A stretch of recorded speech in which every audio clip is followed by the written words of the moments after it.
Okay. Find my agenda. The special meeting of Granada Community Services Board of Directors for February 15th is reconvened. And we have a report from council. No reportable action was taken. Thank you. The special meeting is adjourned, and the regular meeting of February 15th, 2018 is called to order. Roll call, please. President Larry Warren. Present. Vice President Barbara Dye, who is out today. Director Jim Blanchard. Here. Director Matthew Clark. Here. Director David Seaton. Here. And at the table is General Manager Chuck Duffy, Legal Counsel Jonathan Miller, and I am the Assistant Manager Julia Camino. Thank you. General public participation. I don't have any speaker requests for items not on the agenda. Any directors? Well, I was going to bring up that I had told everyone we interviewed for the Park Advisory Committee that their decision would be made tonight, and I wanted to announce to all the people that had applied and showed up that that was not true, but I don't see anyone, so. I think I got to hear that.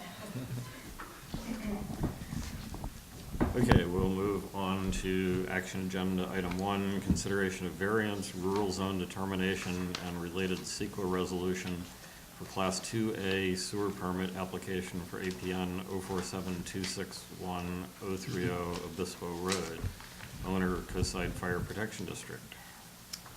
Okay, I ostensibly drafted this agenda memo, but I think we all know better, so I will turn this over to Jonathan.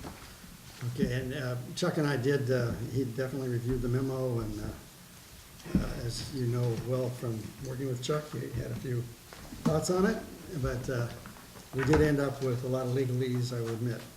So I'm going to be the party that presents the staff report. And first, let me start out by saying that to the board, this is essentially a quasi-judicial decision that you're making on both the variance and the rural service connection determination. So you are to rely only on the evidence that gets presented to you, or is referenced or is in our administrative record by anybody. And we're going to have, I'm sure, some testimony from the fire district. The other thing I wanted to mention is that because we only have 4 board members here,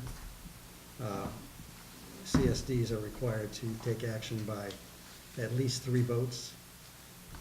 So hopefully we don't end up with a 2-2 tie, let me just say that. I'm also going to spend a little more time than I might normally on explaining the context of these decisions.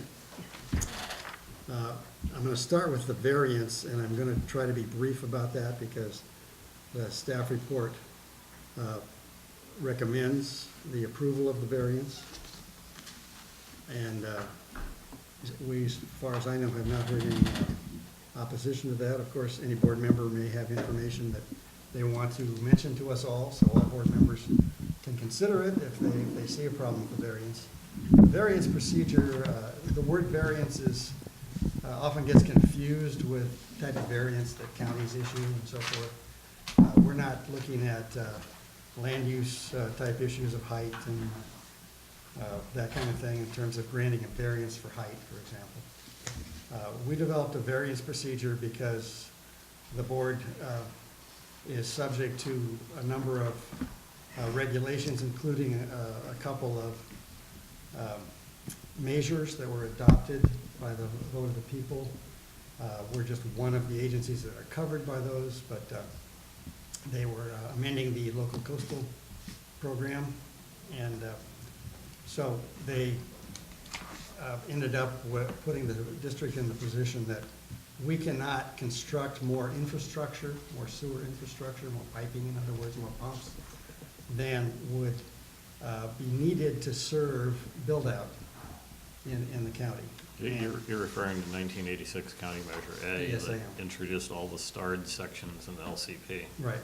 So if you look at an LCP and it has a star next to a section, it either came from that or a 1996 Measure A. They were both called Measure A. But I think the ones that we're going to consider tonight are primarily from 1986. So the variance process, because the district has a large number of parcels that are substandard in size, and it also, under the county zoning, there can be things like caretaker units and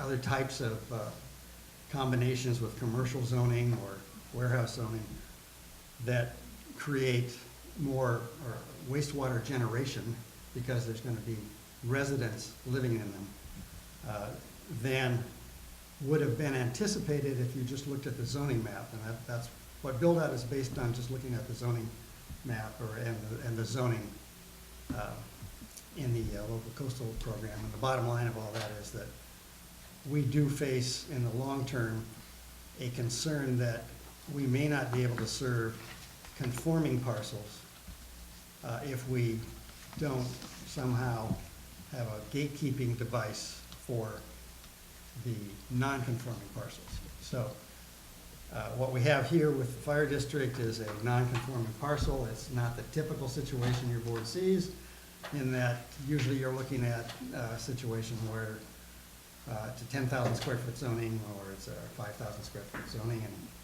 and the actual parcel is something like 4,400 or 8,800, that kind of thing. Here we have a parcel that is, the zoning requires it to be 3.5 acres, and it's 2.38, I believe. But the staff has examined the findings that are required to grant these variances, and we recommend that you can find the variance, make the variance findings. We do have one condition that we're recommending in there, and that's just that the county had required the fire district to provide some drawings and so forth, as far as they're going to keep all of the runoff on site in these bioretention swales, or I guess they call them bioretention areas. And the only thing that we want to make sure is that none of our sewer pipes are too close to those, because we don't want to get inflow or infiltration into our pipes. That's one of the things that contributes to our district having wet weather overflow problems, or SAM in particular having wet weather overflow problems if there's too much inflow and infiltration. Enough about the variance. Unless any board member has a question right now, I'm going to move on from that, because we're recommending approval of that. The next decision that's before your board is what we call the rural service connection determination, and this is actually the first one that has ever been before your board, to my knowledge. This ordinance was adopted in 2002. It actually comes from the local coastal program that was adopted by the county, and of course the Coastal Commission has a lot to say about that too, because they have to approve and certify the local coastal program. So back in 1981, and then I think it got tweaked in 1986, the Coastal Commission and the county ended up with some language in their local coastal program that it's under 2.11, and I handed a copy out to all the board members and also to counsel for the fire district. And I'm going to focus on 2.11A and 2.11D. It's called establishing service area boundaries. So it's requiring all the infrastructure districts to establish urban zones and rural zones. And it starts out just giving you the overall concept here is confine urban level services provided by special districts to urban areas or rural service centers or rural residential areas as designated in the local coastal program. So you get the concept there that if it was purely a rural area, you would not be providing urban service levels. Then 2.11D is what led to the adoption of our ordinance that governs this situation. And it is requiring special districts which maintain rural lands within their boundaries that we divide our districts into rural and urban zones. So we did that in 2002. And I'm going to skip some of the verbiage here and get to, I think, what is the crux of the matter, and that says that we are to restrict the activities in rural zones to those which are consistent with the maintenance of the rural nature of the area and all other policies of the local coastal program. So we adopted an ordinance that addressed that by saying any district permit issued or district service provided in the rural zone shall be commensurate with the uses and densities designated in the San Mateo County local coastal use, land use plan for the property involved. And so that's what is the determination to be made by your board tonight is the fire district use commensurate with the uses and densities designated in the San Mateo County local coastal land use plan for the property involved. Now, there's a couple of preliminary steps in looking at that. One is are we a district that has rural land within our district, and in fact is the land that is the subject of the fire district application in rural land or in urban land? And the county, when they processed the permit for the fire district, treated it as urban land. And we have had many communications with the county over the years about this, what I call a rural island, but I'm going to ask the board to look at page 15 of your staff report, which is a map, and I believe that Council for the Fire District included this map in their submittal too. And it's titled Rural Designated Lands in the Urban Mid-Coast. And so this, the county and the Coastal Commission had hearings about this, and ultimately the decision made by the Coastal Commission was that these lands, which are shown on this map in this dark gray, so it's far more than just this parcel, it's all of the Burnham Strip, but it's far more than that too, when you look at this map. It's all the ag land, among Right. other things. So I think it's important for the board to keep in mind that whatever decision you make tonight, you know, we need to be consistent throughout all the decision-making that, because there will be developments proposed on some of these other parcels, you can pretty much guarantee it over time. And to a certain extent, what is happening here tonight is that we need to treat the fire district just like we're going to treat everybody else in the future. And so you have to keep that in mind in terms of what is the correct interpretation of what is commensurate. And the only, we gave you some advice in the staff report of what commensurate means. I'm not going to repeat that. You know, it's basically similar intensities or uses and that kind of thing.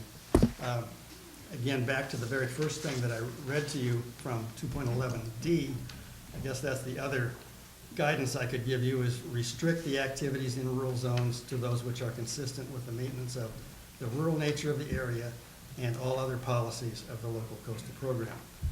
So you can look and say, well, rural nature, and I'm sure that there are fire stations in rural lands throughout our state. Is this that kind of a fire district, fire station or not?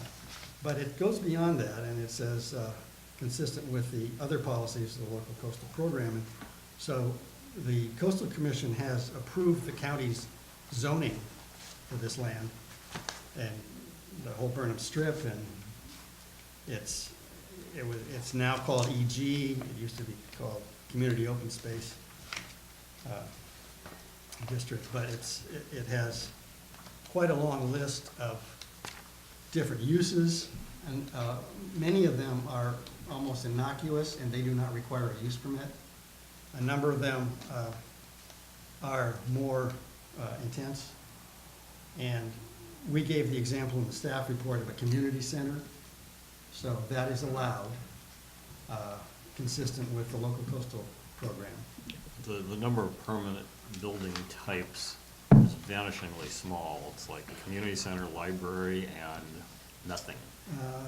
There's the other one that counsel for the fire district pointed out, which is Interpretive center? yeah.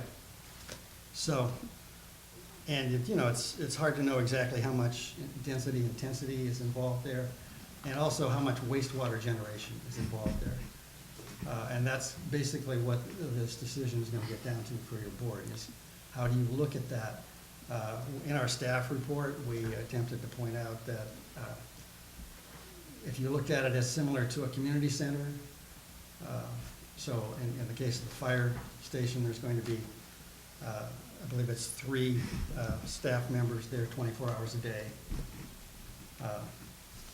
So how does that compare to, say, a community center, which could be a range of possible community center intensities, I guess. But, and it's probably not going to be 24 hours a day, but it could easily be more than 3 people. Same thing for a library. So that's the kind of comparisons that you might make if you were going to make a determination that this fire station use is commensurate with the local coastal program. I don't understand that particular requirement, because LCP policy 2.11A and D, in particular, the language that you called out in 211D, says restrict the activities in rural zones to those which are consistent with the maintenance of the rural nature of the area. There's no reference there to the level of urban type services. That's true, but And let's be really clear, sewer and water service is an urban level service, period. That's not, as far as I'm concerned, that's not even open for discussion. well, 'Cause back in 2002, when we were looking at this, the discussion about how do you take a service like water service, or in our case particularly sewer service, and say, well, a certain level is rural level service and a certain level is urban level, had to do with, do you put a condition on a use that says you can't have more than, pick a number, 6 people there full-time, or... But the county won't even allow you to run a water line outside the urban-rural boundary for a fire hydrant. That's how strict they are on water service outside the urban areas. Well, but the county will allow you to have a community center in a community open space district now named EG. So, back at the, and we went through this in 2000. Require water. Yeah, it's a conflict where the county is basically screwed up in drafting the LCP policies. Well, the Coastal Commission did certify it, so I mean, that's where you get back to. So, that's the, so I was giving you an example of how you could make the finding it was commensurate, and then our staff report also provides information in terms of how a finding could be made that it's not commensurate, and that focused primarily on trying to look at this as, is this a fire station you might find in a rural area? Or as you can see, there were a lot of variances that were required from the county's policies, which are LCP policies, many of them.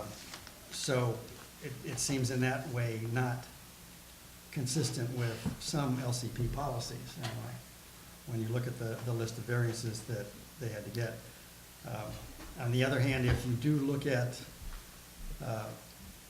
the wastewater generation aspect of it, it doesn't seem like there's, the equivalent argument in terms of items you could identify, or ways you could say this was not commensurate. So, but again, that's, I think a person could sit down and debate this issue of, is this more rural or is it more urban? And come up with a lot of arguments on all sides of it. And board members or the fire district may have some information that, is more persuasive as far as, what is the community center going to be like? Or what is a library going to be like in this area? And is this fire station similar to one of those?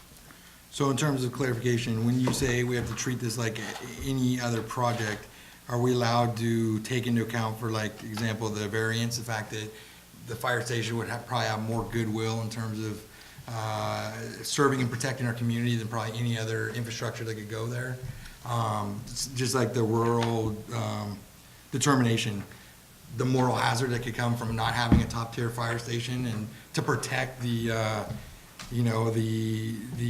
rural nature of the area. I mean, you look at Santa Rosa and Napa, we don't have anything. Forget the rural nature of an area. If we don't have a top-tier fire station on the coast in a major fire, forget about everything off the table. We have nothing but ashes.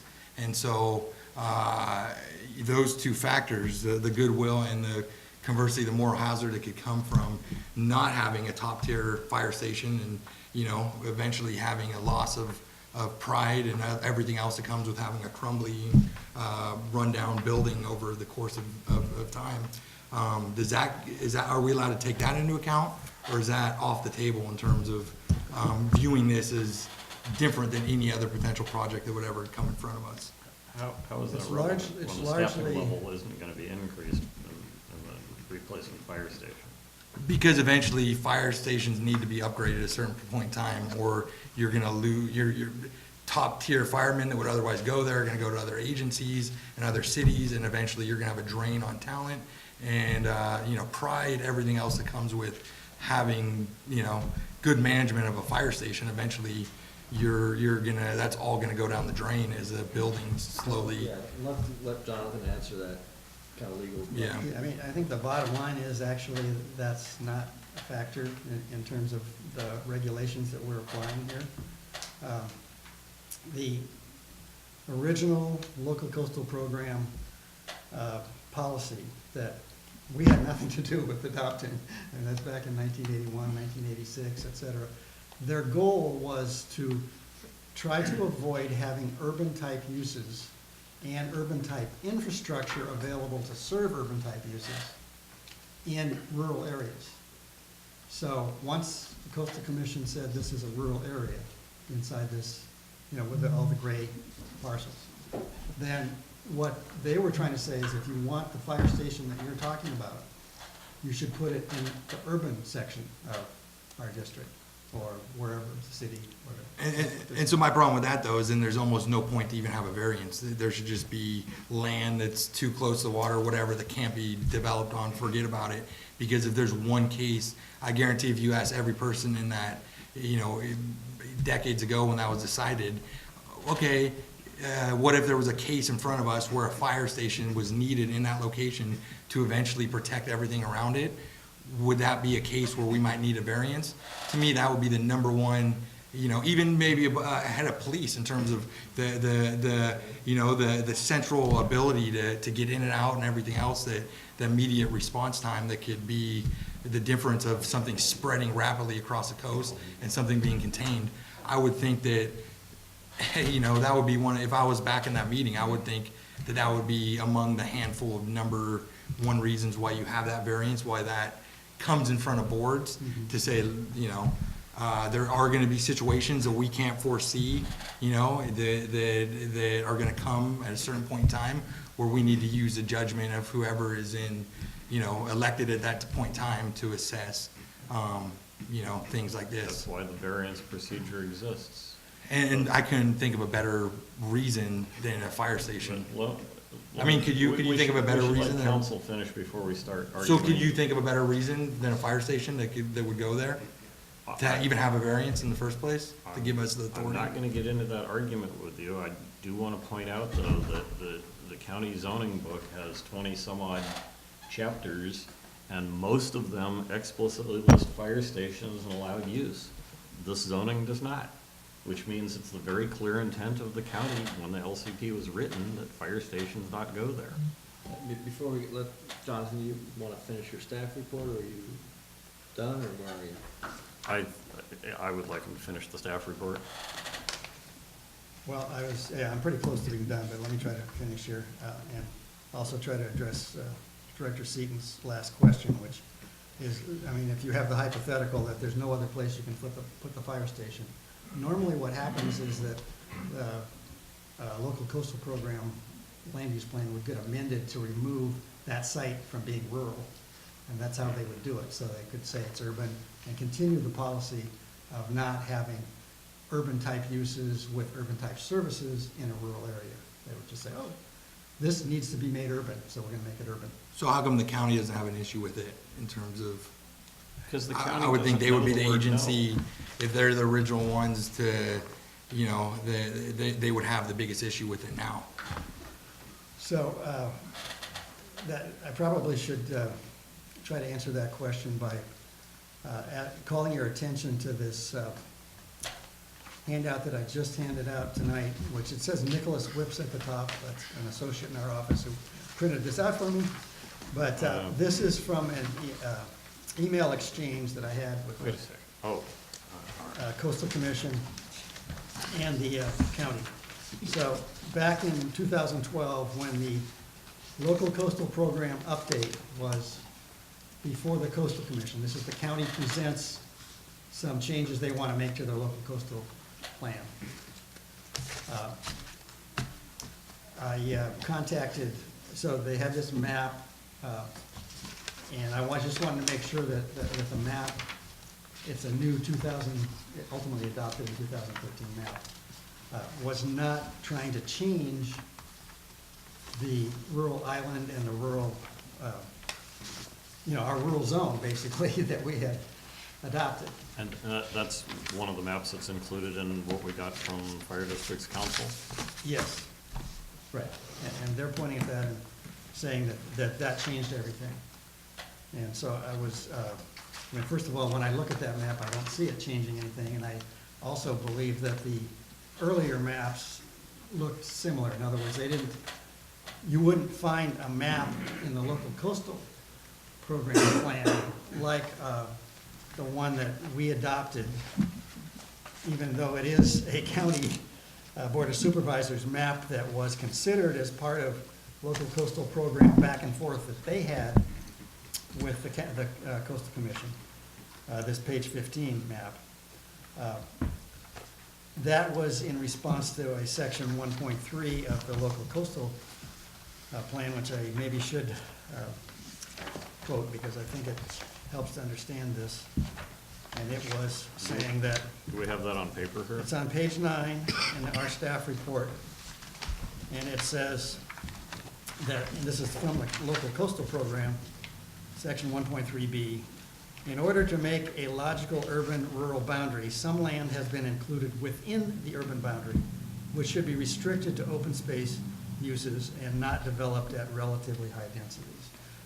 So that was the Coastal Commission, and I actually ended up looking at the history of this a bit back when we were doing this, and it was kind of a compromise that they made in the very first San Mateo County local coastal plan, because the public, at least in this area, was wanting to say, we want to preserve some areas as rural that are, not on the outskirts, but in the center or certainly within, surrounded by areas that are urban.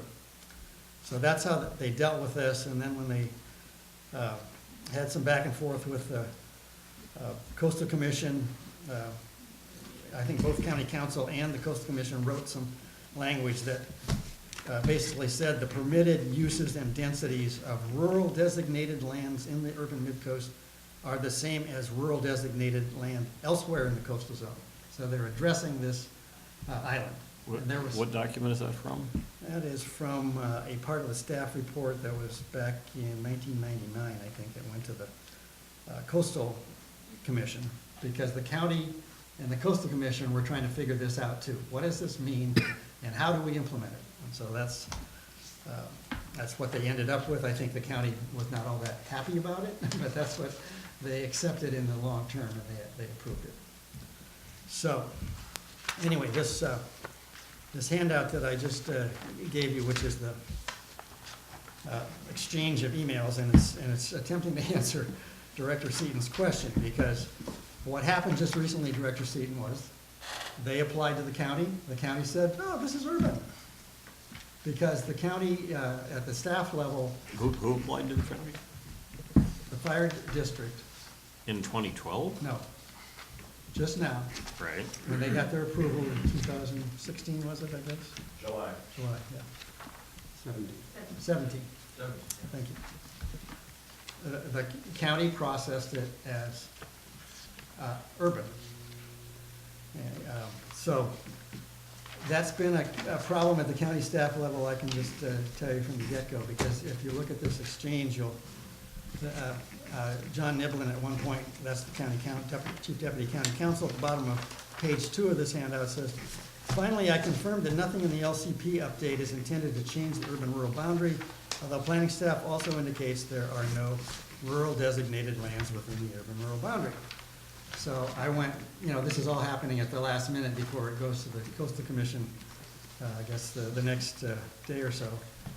And so I contacted them both, and actually at the Coastal Commission meeting, I presented a map to the county planning director, Steve. I printed the page 15 map and the background for it to Steve Monowitz, who's the planning director, and Dan Carl, who is the Coastal Commission. He was the Coastal Commission staff that was processing this, and said, look, this is what we're talking about. Yes, there is rural designated land within the urban boundary. And so they all agreed to that, and so I confirmed that to the Coastal Commission on this, as a result of my discussions with them on that day. So I'm just trying to show you that it still is something the county does not always get right. Nevertheless, your board can find this to be commensurate with rural designation, as we showed, or you can find that it's not. And that's up to you in terms of, you are the fact finders. We try to provide you with what the law is. And so the closing remarks I would make here are that if you go to the very last page of our staff report, which is page 13 of the staff report, there's a recommendation. And the first recommendation is to adopt the proposed resolution demonstrating compliance with CEQA, establishing that our district has duly considered the final EIR, because as a responsible agency, we have to do that to make this a valid approval. And that was certified by the fire district. They were the lead agency. The county was a responsible agency. We were a responsible agency. That's a responsible agency is an agency other than the lead agency that has to give some kind of an approval for the project, discretionary approval. And ours are discretionary, and so is the county. So you need to adopt that, so that's the first step. I'm going to suggest that when you get ultimately around to making a motion, somebody just move the recommendation is that you adopt the finding that you considered their EIR, which we did work with them on back before they finalized it. And they were cooperative in getting some language in there that would make it easier for us to approve it, because it had the language about, the permits that they need from us. And they were at that time of the impression that the garbage service was provided through the county instead of through our district. So we got all that corrected. So you now have their EIR in a form that works for us, and you have to consider it, and we did circulate that to all the board members electronically last week sometime. There's not a lot in there that affects us, but there is stuff that does affect us, so you had to have an opportunity to review that. The second part of this is to approve the variance, and that's including the condition, because it's in the condition findings, the variance findings.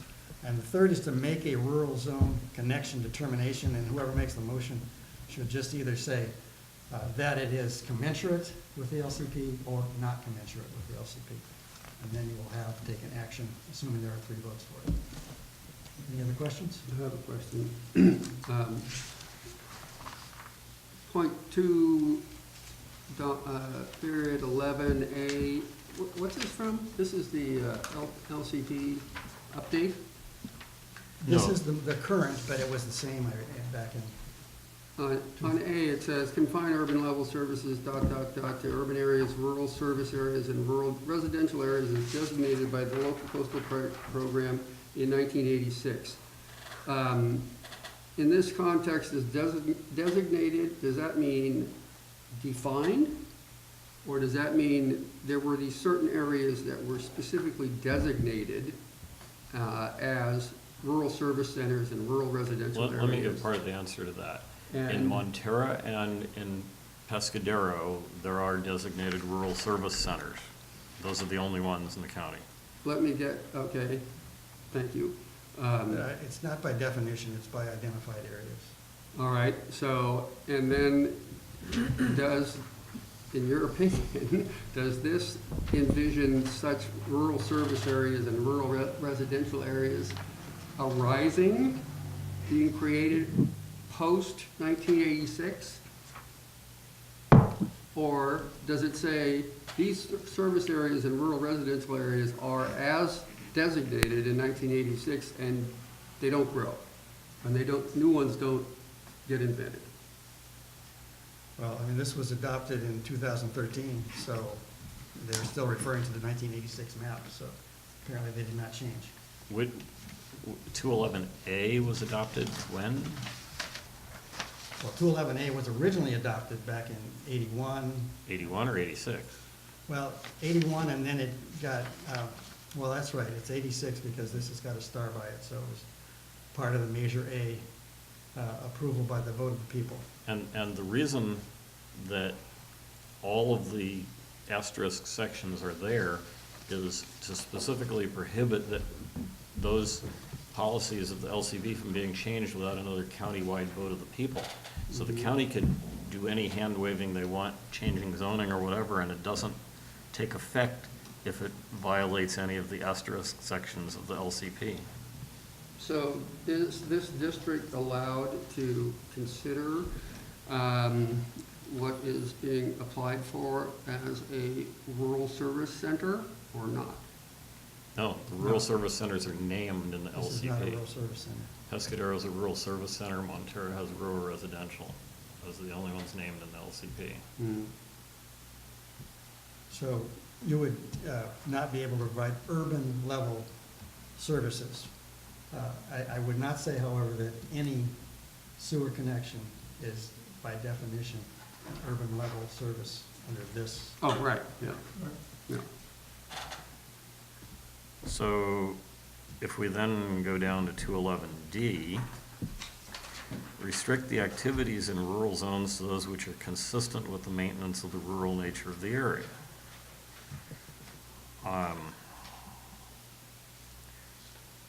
I don't see how building that's somewhere, give or take, twice the height allowed in the zoning district, probably somewhere around 50%, I'm unclear on this, 50% larger than the maximum footprint that's allowed in the zoning district, and all the other variances they got. I just don't see how that makes it consistent with maintaining the rural nature of the area. Okay, well, so that's the ultimate fact that each one of you board members needs to make a determination on, and you should not make the determination until after you've had a full hearing on this, including anything that the fire district wants to present, listen to each other's comments on it, and if the general manager has anything to say, that's when you decide after you've heard all that. All right, so specifically, the chair will not entertain any motions until we've heard from everyone.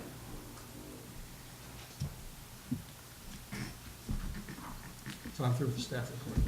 I'm done. Okay, should we go around the table? You should see if there are people in the audience. Well, I think you we have cards. one speaker slip from Gary Burke. Should we hear him now, or do you want to have preliminary board discussion first? That's up to you. We could hear him and then kind of go back and forth in terms of Yeah. positive things. When I'm sitting over there, I prefer to speak after the people at the table have given their preliminary thoughts on it. So I think that's, It can be done that way. I know that sometimes the audience appreciates knowing what the issues that the board members are seeing. right. But it's up to you. Have you got three Either votes way. for one or the other? Well, Or the chair's gonna the exercise his Granada prerogative? ordinance code says meetings are run as, I forget what the exact word is, desired by Yeah. the board president.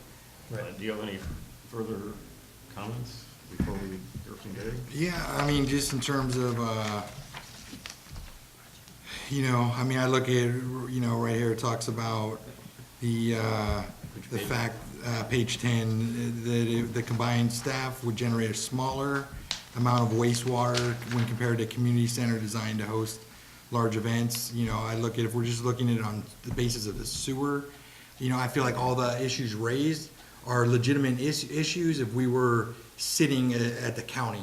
If we were admin at the county, if our legal staff represented the county, those are issues that their agency has jurisdiction over in terms of some of the height issues and some of the other things that they could debate about whether they need that much height to fit, you know, modern fire trucks and everything else that goes on there.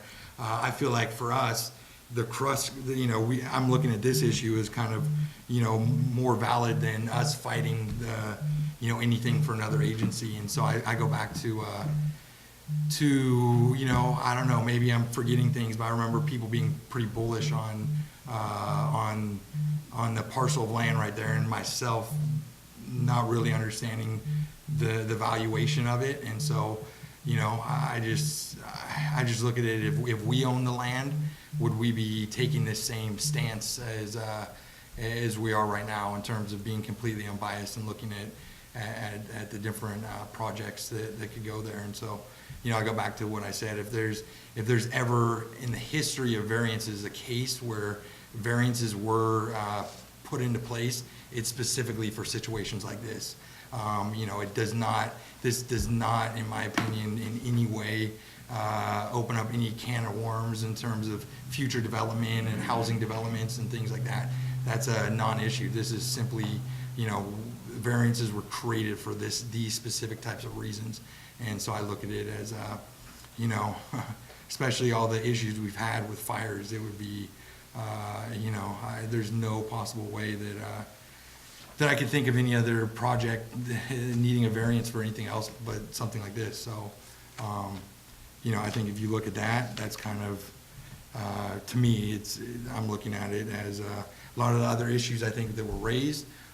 I think that it's almost like, as citizens, you know, we have maybe being more activist in terms of approaching the county or whatever else that we don't agree with, or people don't agree with how they're handling, you know, how they're viewing certain things. But I feel like, you know, if they're okay with it at some point in time, then I feel like, you know, they have more oversight. If the county's okay with it. If the county's okay with it, in terms of, you know, the one issue that Jonathan raised in terms of, was it just a clerical oversight, that they, approved it as urban? As urban, instead of rural. Yeah, I mean, but to me, that's, you know, that may linger, but it's more, I don't think that's so much, I don't see our board needing to get into that side of things so much. I think it's more specific to this, is what's gonna happen in terms of the wastewater, you know, specific to that. And to me, it's literally almost laughable that we would talk about this huge, you know, outcry of you know, putting too much wastewater on the system because of 3 full-time employees that are gonna be saving our whole entire community. They're gonna be the front lines of anything that happens.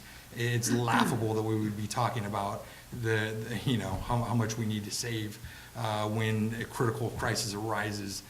It's gonna, this will be long forgotten about in terms of what the impact is on our wastewater system compared to the, you know, everything else they're doing. Mr. President, could I comment on that just for a second here? Sure.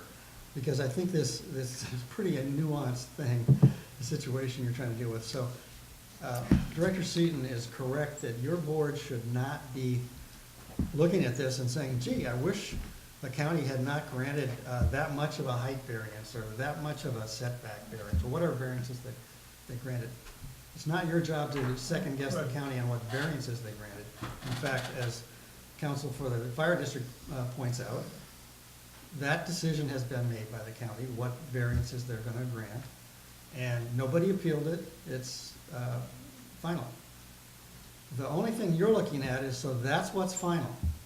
Now, you have an ordinance that says that you look at this and say, is the end result then, is that something that can be in our rural zone? Because our rural zone, we're only going to serve commensurate with what the LCP allows. And now you're back to, is this similar to a community center, a library, that kind of thing, which is allowed in the, what is essentially the rural zone, the open space zone used to be. That's where your focus should be. On a wastewater generation basis. Well, what I'm gonna say about that is that, you know, we didn't write this local coastal program provision, and it doesn't restrict it to the service that you're providing. But I will say that your decision would have the strongest support if it was based on wastewater generation, because that's what we provide. And when you look at this and you say, what are they trying to accomplish here when they're telling each of these special districts, don't provide urban level services into a rural area? They don't want us to create the incentive to turn a rural area into an urban area. And so the biggest way we could do that would be providing this great sewer service at an urban level to all the rural parcels in our district. That would be completely contrary to what the idea is. We're supposed to find a way to provide only rural level service in the rural area. And so that's what we're trying to face here is, number one, is the development consistent with our rural zone, and is the service that we're gonna provide, because it says both activities and our service are supposed to be commensurate with what the LCP is saying for rural lands. I know that was long-winded, so I'm trying to answer the question that it's not like we can't look at anything besides wastewater generation, but I advise you to focus on wastewater. But 2.11D doesn't say anything about levels of service at all. It doesn't even hint at levels of service. No, but It only talks about the preserving the rural nature of the area. And so, you know, that's where I look at, and so that's where I look at, you know, I think if, you know, on the grounds of that argument, I think that's where these variances come into play. You know, I look at a place like Texas having hundreds of thousands of acres of this open land for future urban sprawl communities, and yes, putting a fire station or, you know, police, you know, that's gonna create the first building blocks of these new communities. I look at this, we're literally moving the fire station, you know, right across the street. There's, you know, everything else is built up behind that. I don't think you can make the case that building, you know, that this is some, you know, fire station that's being put in the middle of nowhere that's gonna create all this, you know, boom of building around it once it goes up. It's literally, you know, the parcel right across the street from where it's at, and, you know, I feel like, Yeah, the trick, David, is that the parcel across the street is not in a rural island. It well, is right in a across the street rural area. behind it, yeah, the portion behind it, but, All right, let's hear from the other directors. Tim, Matthew? Well, if that newly created parcel, because they've split the C1 area off into a separate parcel, is in the rural area.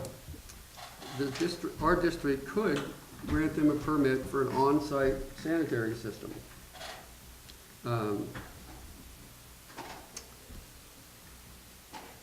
Which we would probably do. And, That's a leap to assume what we would do. but I think it's such a technicality that it's almost silly to think of that parcel as rural, designated by the county as whatever it is or not. And obviously, the county, whether it was in error or not, didn't consider it to be rural.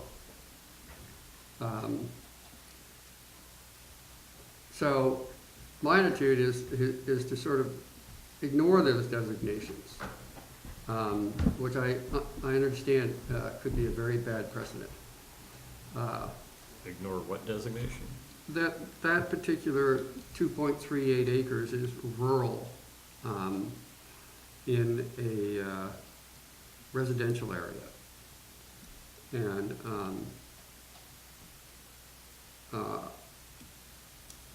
I have a hard time thinking I should decide how to vote based on that designation, that that's a rural area.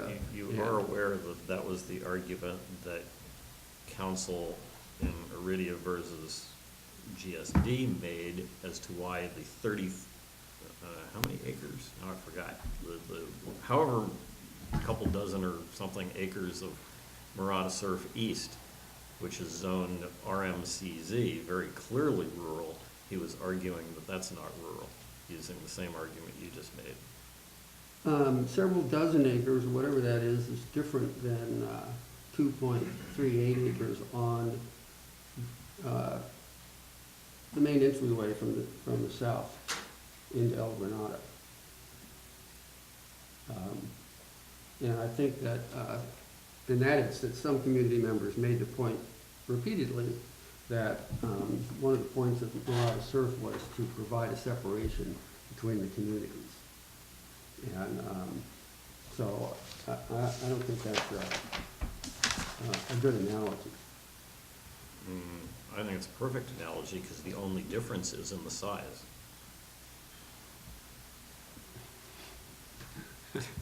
Well, yeah, but, you know, difference in size counts in shoes and a lot of things.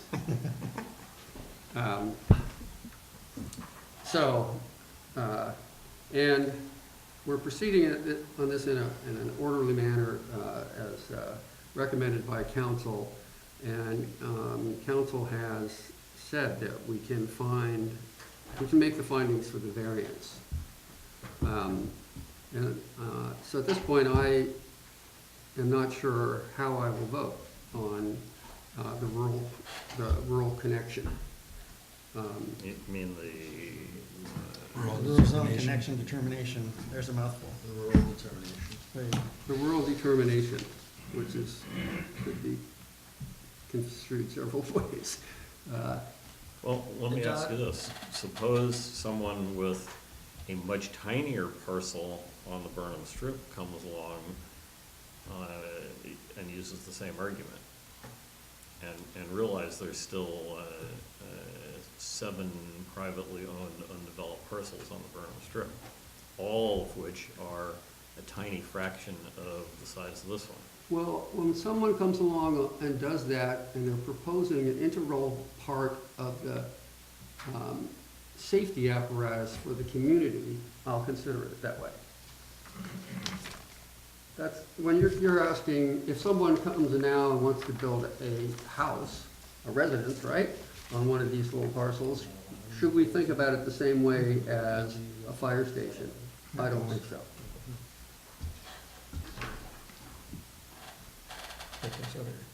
Yeah, the small restaurant. No, I disagree. No, I understand. And by the way, it's not like we want a fire station because San Mateo City earlier this decade, rebuilt 2 of their fire stations in place. Which is not the consideration. Right, but the argument that they have to do it here or we won't have a modern fire station is a disingenuous argument. Well, it's not to the point. Jonathan, I think, did a good job of focusing you on what you have to consider to make this decision. I was gonna ask you, Jonathan, if the fire department was proposing to build a community center here, because it's not their business, but just pretend. Would we be having the same discussion? Would that be the same parameters, or would that be more straightforward and streamlined because it's specifically called out in the LCP? The latter, I think it'd be much more clear if it was a community center. And that's why we made that comparison. Right. Because it is a community facility. Maybe I was a little too strict in my answer to Director Seaton. I mean, in that sense, the fact is the fire district, I mean, a fire station, it is a community center in a sense, and it's kind of similar, but it's, so I guess you could consider that, but I was trying to avoid getting into how, I mean, I think most of the community, every community I know highly values their fire, districts and fighters and everybody else like that. And so you can get to the point where you say, well, let's just forget about our rules and approve that. But if you do that for this, then you're gonna have to do it for all the other ones. Right. So you either have to look at it, and as our staff report says, you can make the finding that it is consistent with the LCP in terms of what is allowed in a rural area. I mean, I live in a rural area. We have fire stations in our rural area. So, I didn't go and measure it to compare it to this one. It's a pretty good-sized fire station. In a rural area, though, isn't the fire station typically the only government building? So, they have community centers too in some rural areas. Because Carl May, who used to live in Weed, said that, yeah, it's a rural area, and he said this many, many years ago before this proposal. He said that the fire station is the community center in a place like Weed, because it's the only government building there. But that's not the case here, and so it's not a community center here. But the key, I think, to Jonathan's point is, we all agree it's not a community center, but it's your, It's kind of similar Your to one, commensurate. anyway, or maybe a library in terms of intensity. it's the commensurate definition right. in here, and I was gonna ask you, so let's assume again that they built a community center and it had all these issues. It was double the height allowed and whatnot, and it was 10 ERUs, okay? Would the board be making a determination that that is commensurate, or would it not matter because it's called out specifically as an allowed use in rural NED? Well, it would still matter. I was with you until you said the 10 ERUs, because. So I threw it in. Yeah. The board, it's a factual determination over whether the service we are providing is urban or rural in nature. And I think when you get to 10 ERUs, you're more urban. Start pushing it. Yeah. Right. So, I mean, what closer to community center can you find in El Granada than that? I mean, to your point, definitions, all this, okay, if we listed things of all the closest, number one thing that would be closest defined as a community center in El Granada, what would it be? This room. Well, it's not, the reason I was bringing up that question, Dave, was more from the wastewater generation aspect, not whether it was a community center or not. You know, my point was, if it was a community center that was, I'll use the extreme, 100 ERUs. Yeah. I don't think anyone would argue that's not an urban usage, because you're putting a lot of ERUs in a small parcel. This is gonna be 1 or 2 or 3 or 4, or whatever ERUs it is on a Yeah. 2.5 acre parcel. Yeah. That's a little different. And so I mean, and I look at that same thing in terms of, I don't really see too many spaces that don't start encroaching on the ocean where you can do a true community center outside that C1 space. And I think it's too small for a fire station, but it would almost be a disappointment if the fire station went there in that C1 space, and then, that's where I kind of saw this ideal proposal in terms of the fire station using the back end portion of it with the front end C1 still being preserved as potentially some type of community space, you know, that I think even as this board has, you know, has demonstrated that there's a need for that, you know, as well. Matthew, So the anything else? same rule's gonna apply if that does be, if the C1, because that is in a rural area. No, no, the C1 is not. It sure shows on the map. But remember the stipulation in ordinance 149 at the Harbor District's request. There's a footnote in 149 on that specific topic. No, it's a discussion for Yeah. another day. The Harbor District had us add language in ordinance That's right, 149 that's that right. It has says that one corner parcel is number. not. Yeah.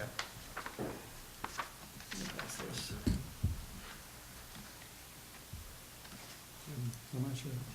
Anyway, that's not, Germane to this discussion. yeah. Okay, Matthew, anything else? Not at this moment. Tim?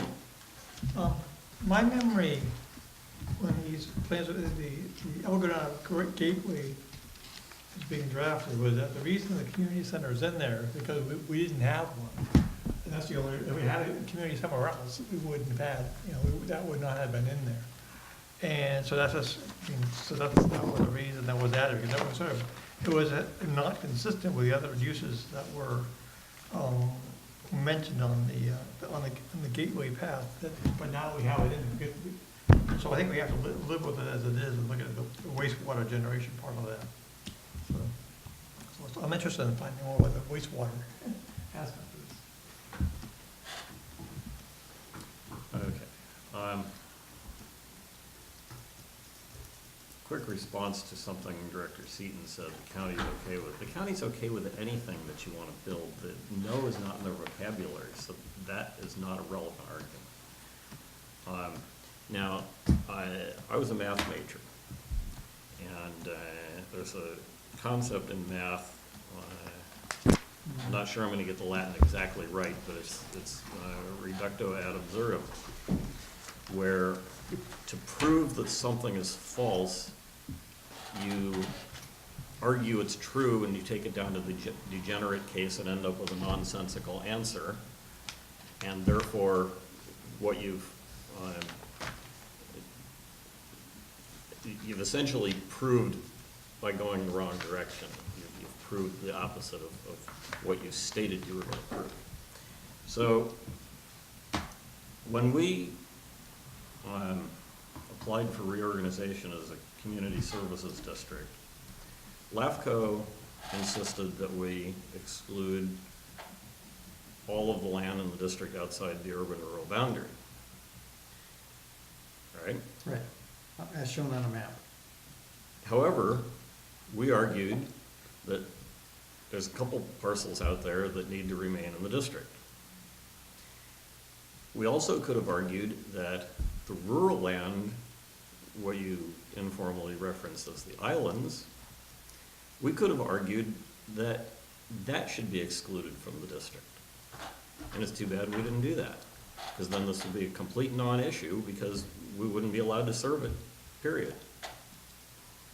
So I'm gonna hang my hat on the language in 211D in terms of what's consistent with the maintenance of the rural nature of the area. This project simply does not maintain the rural nature of the area. And the language, all of 2.11, all four sections, does not refer to the amount of service provided. You're saying that's subject to hearing from the fire district and anybody else that wants to speak? Yeah, so let's hear from Gary. It's the only speaker slip I have here. I was just gonna say, if you said it doesn't maintain, what if you switch out maintain with preserve or protect? Would you agree with that statement? I don't see that replacing that word with a similar word changes anything. But let's hear from Gary. President Burke. Thank you. Let me read mine just so you can have a visual I've actually got a copy. idea of what we're talking about. Mr. President, members of the board, my name is Gary Burke, and I am the current president of the Coastside Fire Protection District. I'm going to try to be sensitive to your time and just make a few brief comments, and then afterwards try to answer your question. And also I will ask Cameron Steinmetz, who is our attorney, who is here this evening, who will also try to answer some of your more detailed questions. Very briefly, I'm here tonight to urge your approval on two issues on tonight's agenda. One is the variance for our new fire station, and second, the rural zone designation, even though we do not agree with the rural zone, rural designation is required. But that is required, as I understand it, before we can move on to get a permit, a discharge permit. Therefore, I am asking for your approval on both of those. More importantly, though, I'm here respectfully to urge your prompt action on a critical need for a sewer permit for our new station at 531 Obispo Road, in order that we might provide fire protection emergency service to El Granada residents as well as residents on the entire coast side. I'm going to go just through a very brief background that might, hopefully isn't redundant to things you might be aware of. 4+ years ago, after some very intensive study, we concluded that we needed to replace our 60-year-old fire station, El Granada. We had a very prominent engineering firm look at it, decide whether it could be repaired, done something different to it. The net of all that information was that the size of the lot and what we need to do in a modern fire station, that operationally and economically it simply wasn't possible to do that. The district then undertook a very lengthy year-long process to determine the best operational and financial operations for a new station on the coast. And we looked at a number of different locations. And back up for a moment, the location of a fire station is critical to service. I mean, you need to be able to provide the service within a 6-mile area. That's our guideline to do that. So we are restricted in terms of taking all over the place. However, we examined a number of locations. I won't go into all of them, but we examined the old Comcast location. We looked at the airport location. We looked at the C1 location.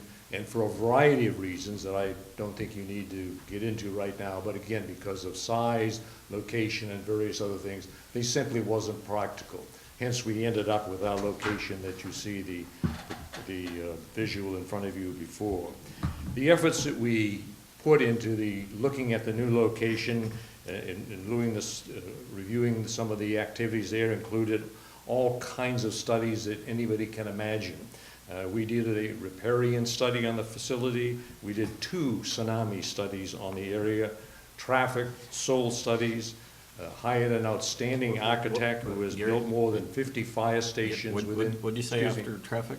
Excuse me? I missed the word. What did you say after traffic? Traffic, we met with Caltrans in terms of what their plans were to ensure that we were in concert with what they were doing. We hired as I said, a very renowned architect who has built some 50 fire stations in California. We conducted numerous free public meetings, met numerous times with the San Mateo County Coastal Commission, et cetera, and everybody else that was interested in this. In 2015, has been mentioned a little bit earlier in your conversation, we elected to do a full EIR and to be the lead agency in that process. Preparation of the activities involved in that EIR process included, just summary, circulation of the notice of preparation. We held a public scoping meeting that I know some of the board here participated in at the local elementary school. We circulated a draft EIR. We held a public meeting with the San Mateo Planning Commission, if you will, held a public meeting to receive input on the EIR.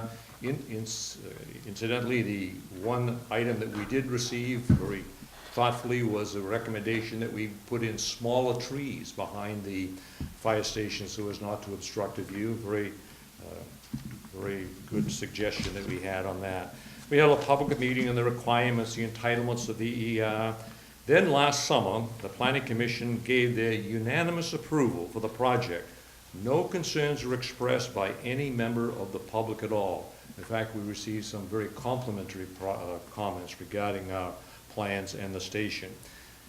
We now are at the point, gentlemen, that we're in the process of trying to organize and sign numerous construction and building contracts in an extremely difficult and expensive environment. Costs are rising almost daily. We know that our costs that we originally projected some 5 or 6 years ago have gone up at least $1.5 million. The lack of a sewer permit significantly adds to the timing problems we have of contracts as well as the cost. And these costs are being paid for, by the way, of course, by El Granada and coastside residents, and not appearing out of thin air. This is a sorely needed project that will improve fire protection and emergency service for all El Granada coastside residents and visitors. We badly need this facility. All of us need this.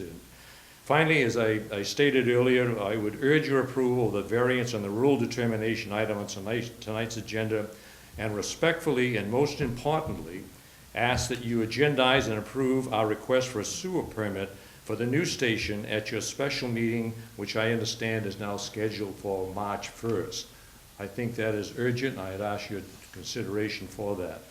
Our legal counsel, as I mentioned, Cam Steinmetz, is here tonight, and Camus would have some questions or some comments to make, then answer some questions, and she and I would be happy to try to do that.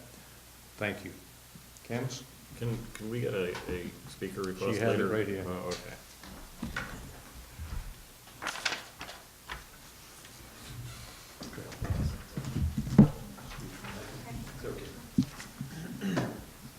So I just wanted to clarify a couple of points for the record, not to take away from Gary's presentation.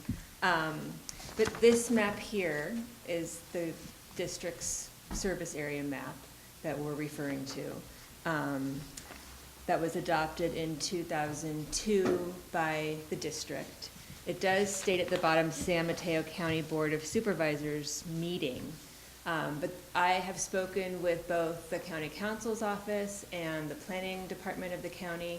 They have no evidence or record of this map ever being formally adopted by the county. So it was adopted by this district. It was never adopted as part of any former LCP. It was not certified by the Coastal Commission.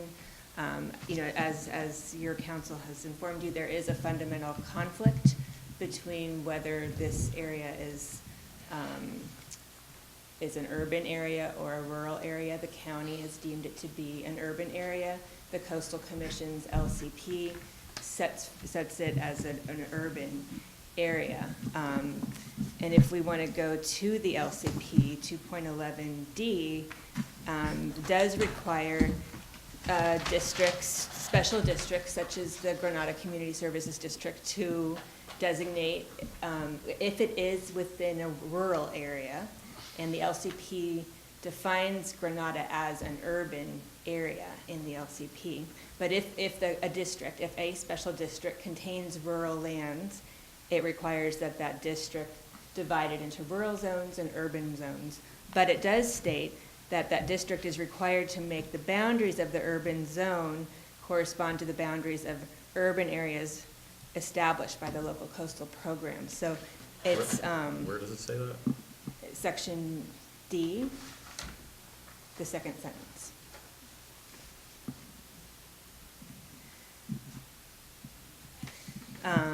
And I think in the email correspondence with Mr. Niblin, Assistant County Counsel, he does state in his correspondence that planning staff also indicates that there are no rural designated areas within the urban-rural boundaries. So while this district sees this as a rural land, Coastal Commission County do not. This area is zoned EG. It's a very unique district for the Burnham Strip. It does allow for other uses besides open space uses, which we've discussed, include public facilities, interpretive centers, and libraries. If this district determines that this land is rurally zoned for the district, and it does need to make this determination, I think that there is, it's clear that this use, this fire station use that would be staffed by 3 staff members at a single point in time. The wastewater generated by those staff members, the garbage service generated by those staff members, which is what this district has jurisdiction over, those services would be less intense than a library or an interpretive center or a public facility. And so we ask that you approve that determination tonight if you determine it to be appropriate, and set the sewer connection permit for your special meeting agenda on the 1st. Thank you. Any further questions? By the way, just to clarify, the 3 staff members in this new station would be the same staffing that's on our existing station. There's no increase in people at all. Anything else? Yes, you say you'll have the same 3 firefighters here, but we also see combined with office staff during the day. You have office staff No. here? No, there is no office staff there, and there is no plan to have any. There is no need to. The office facilities are located in Half Moon Bay. Yep. Thank you very much for your considerations, and I respectfully again urge your prompt action on whatever it takes to get to a sewer permit as soon as possible, hopefully on March 1st. Thank you. Thank you.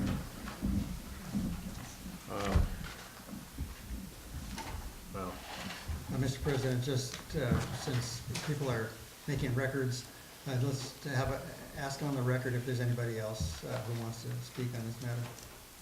is there anybody else that wants to speak on this matter? And seeing no one. Steve? Okay, I guess the board president's supposed to go last, so, do you have anything without repeating what you've already said? You know, You don't need to hear the same things again. We still have a number of agenda items after this. you know, I'll add, I'll respond, I guess, to anything else that anyone says. Other than that, I think, you know, I just look at this as the ideal variance. I think when you looked at, you said the county will approve anything, maybe if that's even the case, I think the coastal commission, it's been proven that they won't. So I think they're the agency that has that kind of override in terms of if the county is being a little bit too nonchalant in approving projects.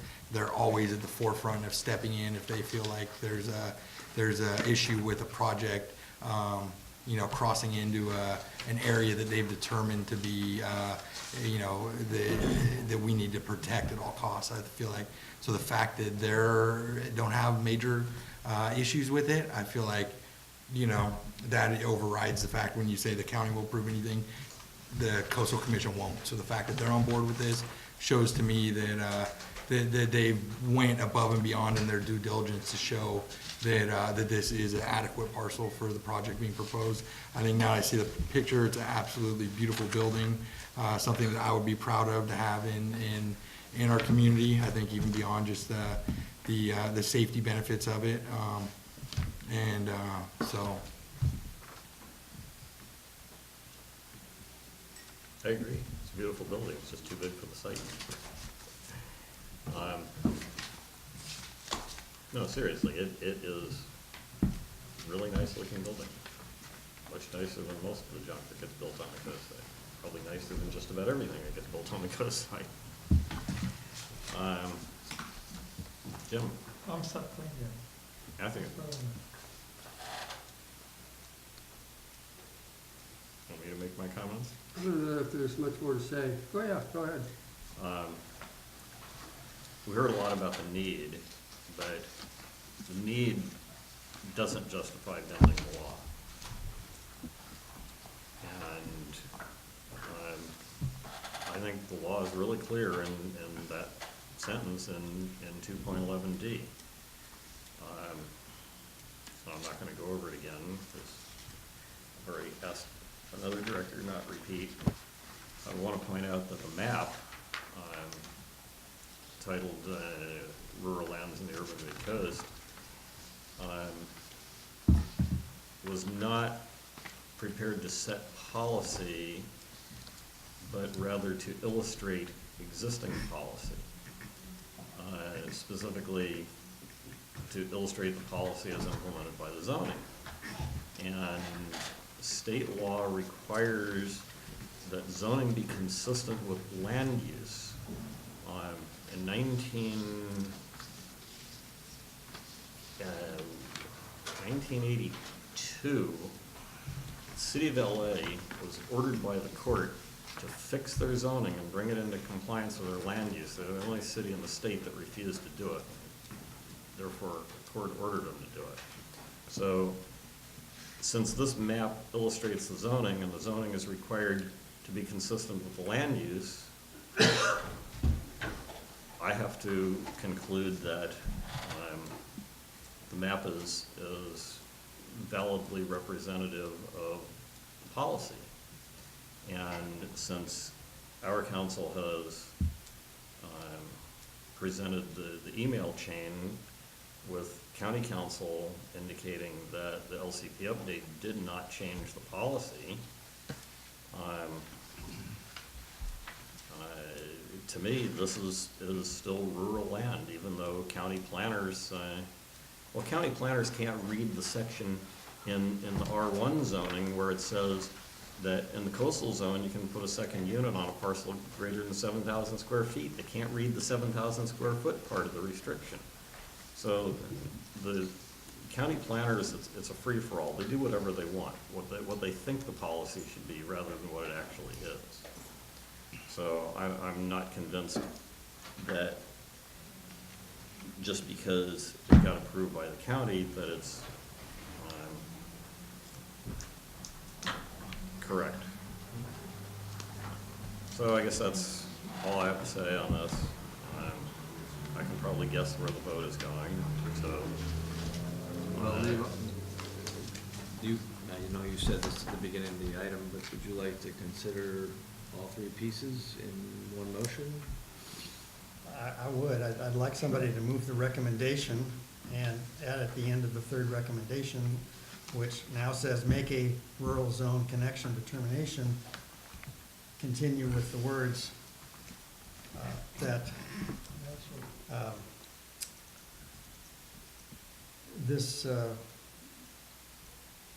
district service would be commensurate with the uses and densities designated in the San Mateo County local coastal land use plan for the property. Or the alternative. Well, make the motion and vote on it. Find out if someone If else there's has not that. three votes, it won't Well, pass. but the motion could be either way. Yes. We can. I just wanted to make that clear. Yes, so if somebody wants to say the motion. So would you like to call for motion? Yes, I'm calling for motion. All right, so I'll make a motion to adopt the proposed resolution. Yeah, you can move his recommendation. Just move the with that recommendation. added Yeah. language. Move his recommendation with added language of making the rural zone connection determination that is, that this district service would be commensurate with services designated in the local land use plan. There'll be uses and densities designated. Just, that, I think we need to use the language of our code. So Director Seaton said, instead of uses and densities, he said services. Okay. Okay. Got that. So- So the so- correct Correct, motion is yes. uses and densities. So you accept Uses- council's restatement? Accept it, yes. Okay. Is there a second to the motion as restated? I second his state. Any further discussion? So moved and seconded, those in favor say aye. Aye. Opposed? I didn't vote yet. Aye. Nay. Motion passes 3-1.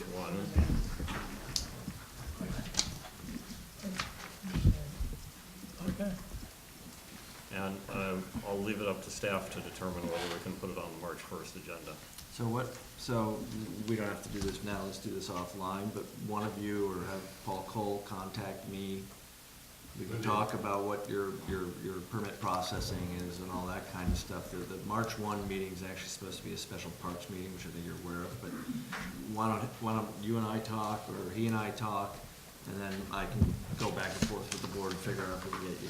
Thank you. I just mentioned Chief Cole as a family illness is not available very often. But we will be in contact. Okay, so yeah. Yeah. Some- Thank you all very much. Thank you. Thank you. Thank you. Okay. I believe we have someone here for our next agenda item. If I can find my agenda. Item 2, consideration of approving San Mateo Resource Conservation District's scope of work proposal and agreement for vegetation management at the district's Burnham Strip property. Chuck, is this yours? Sorry? Yes, well, as much as it's, so we had this on our, I believe, our December meeting, and there were some language changes that still needed to be worked out. Director Dye has been working with the RCD to nail down the language, and I think we've got it to a place where it's ready for your board's approval. We reduced the cost and scope a little by taking out the mowing, as we discussed at that December meeting. So I would recommend. But there's a proposal from the sub that includes the mowing at an outrageous price. Where's that? That's right. All you're look. approving is the addendum. So, and that's what the mowing is removed from that, it's redlined out. We're not approving the sub's proposal.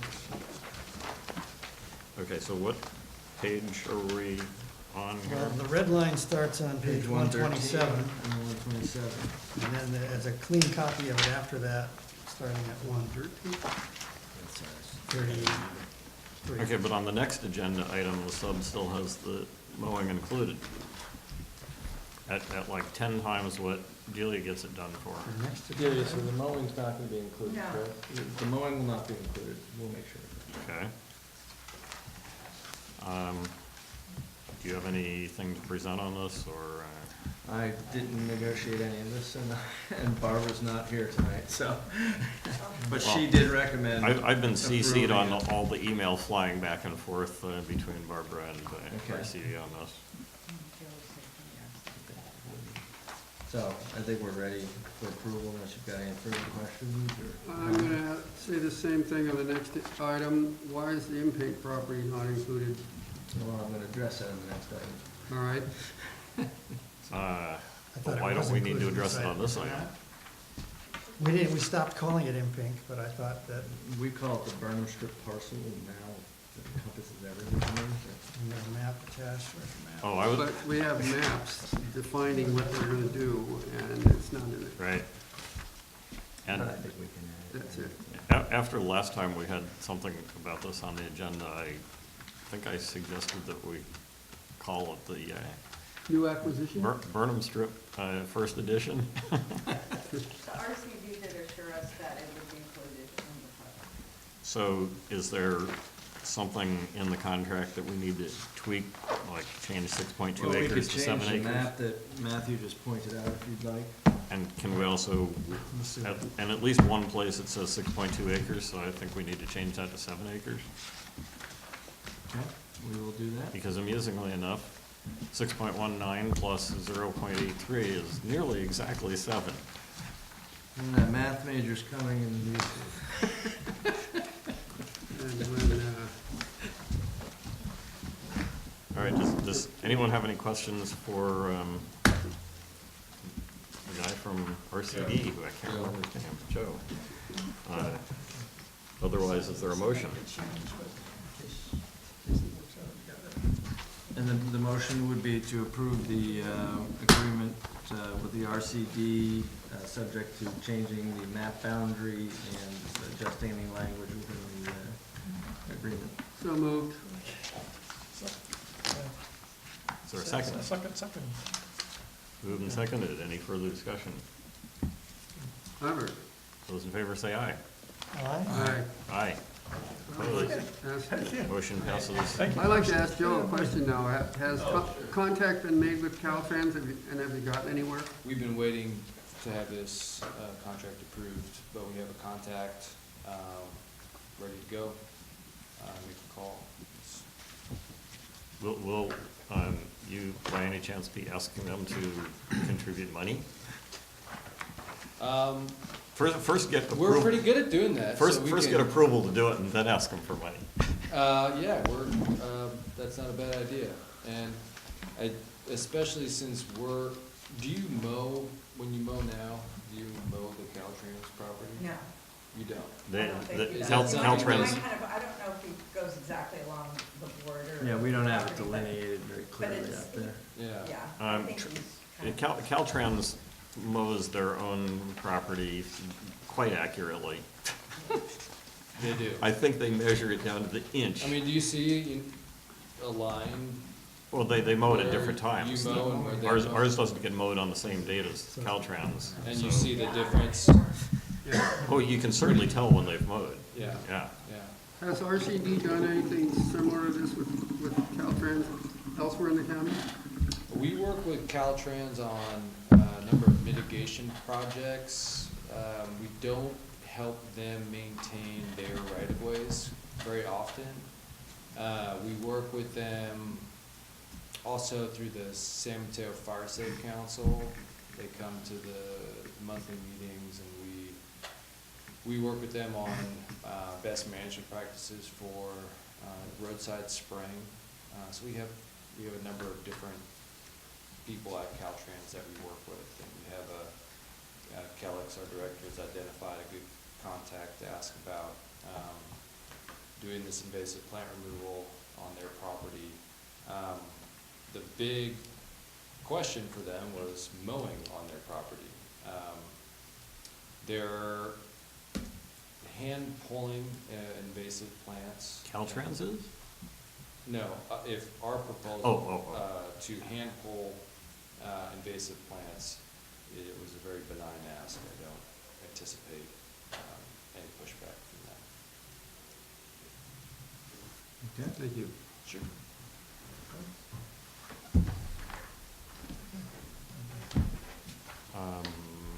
Ready to move on? Yep. Okay, item 3, consideration of professional services agreement with Quiet River Land Services for surveying and topographic mapping of the district's Barnum Strip parcel. I thought Barbara said that you were gonna sub this out to some other UDEC department. Or am I confused? I can't even remember what that would be about. No. Okay. It's something completely different. At any rate, as part of the draft conceptual design project your board approved with Kikuchi and Kenkel. That's easy for you to say. Exactly, landscape architects. We went to get the map, and I contacted Quiet River Surveying to get a map of the burn strip that they previously surveyed for the Sam Wet Weather Storage Project. As it turned out, they did not survey the entire burn strip. They stopped up to the edge of the existing ad hoc parking lot. So we had to go get an additional proposal from them to finish the surveying from, including the ad hoc parking lot all the way to Coronado. And we were pushing this along, and actually, there was actually a thought, and you'll notice it was addressed to DUDEC, the proposal, because I thought, maybe I'll just approve it and come back to the board, because Director Dye's pushing is pretty hard. So I'm just kind of hanging on. So what we decided to, and you've seen the emails, Leonard, so we decided to wait a week and a half by the time we got the proposal and whatnot. I didn't want to tie the board's hands. I didn't think it was fair, so it's in front of your board now for approval. What this will give us is a base map of the property lines as well as the topo of our entire Burnham Strip parcel. While we were doing this, I had the same thought as Matthew did, is, hey, the in-pink parcel is not included in this. The second, Addendum the one. first edition parcel. Right, the first edition, right. So I was gonna ask, the proposal's for $6,500, I believe. I was gonna ask for a not to exceed amount of $8,000, and I was to add that to the scope of work. I don't think it would cost that. On because the it other might be hand- on site. On the other hand, this drawing's wrong, because it shows the property pretty much going out to the highway pavement, which it doesn't. What page is that one? 146. Yeah, and it also shows that their survey is going to go across Coronado. Well, that was another interesting thing. So I'm working with Kikuchi and Kankel, and I asked them, my first question to them was, why do you need this for a conceptual design plan? Yeah, I'm glad you asked that, because I want to know the And answer to I've been that. trying to push that along because I don't know why they need it, but we have to get it done anyway, so it's just gonna, and I wanna look, this is a big, this is a bigger project, we need this surveyed. That was their request to go across the street, it's not my request. Whose request? Kikuchi and Kankel. Let's not, and let's Well, not even say we did. So I'm gonna talk to Kevin at Quiet River and just, if it's not a large amount, I don't think it hurts us to have But it. It doesn't in- make any sense to me. In terms of the cost, though, my concern is that wrapping it around to include that section which isn't on our property, is probably a good chunk of the money, like 20% or something. Yeah, I can talk to him about that, because we won't be able to survey in that dense area. Now, on the other hand, And I don't, he didn't draw a survey line in here, he was an Adobe and, right, threw but some now lines. What's to, nuts about it? There's nothing there. to argue against myself, if we're also gonna have RCD manage doing the same work on that part of the Caltrans right away that they, well, further down anyway, we're gonna have them do it on the Caltrans right away, assuming Caltrans approves it. It might make sense for us to also look at management of the part of the Caltrans right away next to our And here's current area. what I don't wanna do, is I don't wanna save $2,000. I hate to say that out Yeah. loud, I just did, but. Well, I don't wanna save $2,000 And and then have have- to send another crew Yeah, out right. a year from now to survey what we could've surveyed very easily while the guys with the sticks are out there. So, in that case, even though our property ends 80 or 90 feet from Coronado's pavement, Coronado right-of-way is 150 feet, I believe, from the school fence, measuring from the school fence. And Delia has this I've got it delineated. odometer on a stick, and I went out and measured it some years back. It's surprising how far into what people think of as our property is actually the right-of-way. But I think that that end of the survey area should end at the pavement of the street. I'd probably suggest you approve the proposal and leave it to me to work with them to get an intelligent survey, if that's okay with everybody. All right? Well, one thing I would like to add to, Mr. President and General Manager, is we would like to see this contract be on our standard independent contractor agreement and take their proposal and take the parts of that fit with that and put it in there with Chuck's changes. So would Chuck do that and then send it to them for, make sure Yeah. they're good with it? Yeah. I was actually hoping our attorney wouldn't think of that. I'll But he never did. count on that. Aren't you retiring? I heard at the last meeting, you missed me, you didn't see, but you missed Bill. As I said to Jonathan when he came back, old Mr. Belt and Suspenders is back. Hey, don't laugh, I shared an office for years with a guy who wore a belt and suspenders. I have a question and a couple, two questions.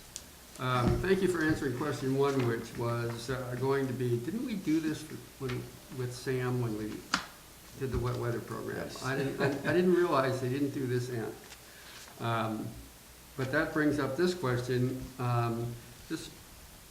Does this red line along the highway mean anything? And if it does, is that going to coincide with what they did previously for the other part? That's what I mean. This is a rough red line, because where, is that the, Our boundary's ramp? way in Our here. boundary is Yeah. about even with that edge of that ramp. Right. So, this Our- was a broad. Our boundary turns out to be right where the little elbow is on this red line. Yeah, it's in there, yeah, Right. I understand completely. yeah. But, you know, given that we're gonna try and manage the whole area properly and consistently, I think we do need to do the survey roughly Again, as the guys outlined out there, it's Right. very little. The next money question to do is, it. obviously, they didn't, at the other end of the property, they obviously didn't do property that didn't belong to us, or Sam wasn't going to work on. Will the addition number 1 be mapped as well? Addition number 1 is the impact? Yes. Yes. The former Okay. M-Pink property. The former Impink property. Now, my comment is, on, under number 4, under deliverables, it says a bond print if required. Require it, please. Okay. Bond print. Well, That means the sheep is gonna lose its life for that one. well, I'd like to see a great, on one of the walls here, How about vellum? whatever that's on. I think that's vellum. Really? That's not, Looks like giant photo yeah, paper. photo paper. Okay. Which sells well. So is there, let me see if I can do this. Is there a motion to approve the professional services agreement, which will be restated onto this district's standard? We generally just take their proposal and we'll attach it in some manner to our standard sub. Okay, would you like to suggest what the language of the motion should be? I'll move that we accept this professional services agreement There you go. That works, I'll that works. incorporate with the, the Quiet changes we River Land discussed. Services. Where are they? Santa Cruz, I think. So, No. Matthew, are That you works. including our boilerplate stuff too? Of course, yes. That works. I'll second I knew you were that. getting too excited about that. I had hopes. That could be a negotiation between Jonathan and I. Okay. Well, we All right, needed to are we- have that stuff developed. Are we clear on what the motion is? Yes.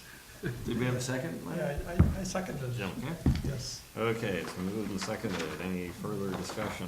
And I'm sorry, would you amend your motion to not to exceed amount of $8,000 like we discussed? Oh, I would yeah. amend my motion, I'd like to amend my emotion, to not, to a figure not exceeding $8,000. Jim, you accept the amendment? Yes, I did. Okay. So accepted. So moved and seconded. Any further discussion? Those in favor say aye. Aye. Aye. Aye. Any opposed, any abstentions? Motion carries 4-0. Yeah, that's another one question I need. But again, Item just trying to- 4. Figured I could.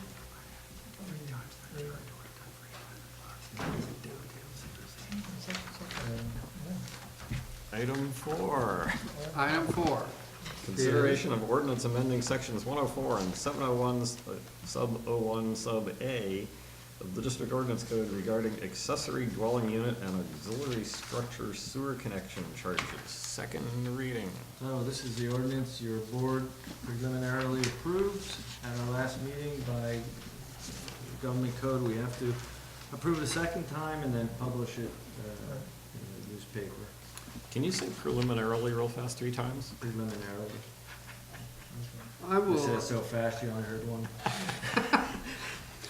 I would like to read the ordinance title and make a motion. An ordinance amending district ordinance code relating to sewer connection charges. And I would like to move that we waive the second reading. I think you can all do this all at once. Oh, I would like to also, as this motion, to approve and adopt the ordinance and to direct staff to publish the ordinance in accordance with the state government code. Well done. The second. Well done. Okay, the motion was the recommendation as written on the agenda. When I ask for discussion, there better not be any because this is the second reading. Well, then don't ask for discussion. Call the vote. Okay, it's been moved and seconded. Those in favor say aye. Aye. Aye. Aye. Any opposed, any abstentions? Motion carries 4-0. Item 5.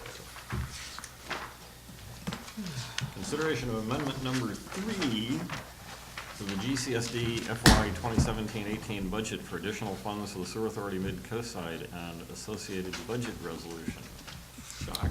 So, as I point out in my agenda memo, your board has previously approved 2 amendments to our current fiscal year 17-18 budget. Both of them were additional money Sam asked for. One was for the additional sections of repair on the IPS pipeline. The second was for the emergency repair for the duct, or the bus failure. Bus serving- duct. Serving the bus actually failed. Well, they call it a bus duct. Yeah, the duct. Just to make it Yes, more anyway. confusing. And for the electrical snafu that happened at the treatment plant.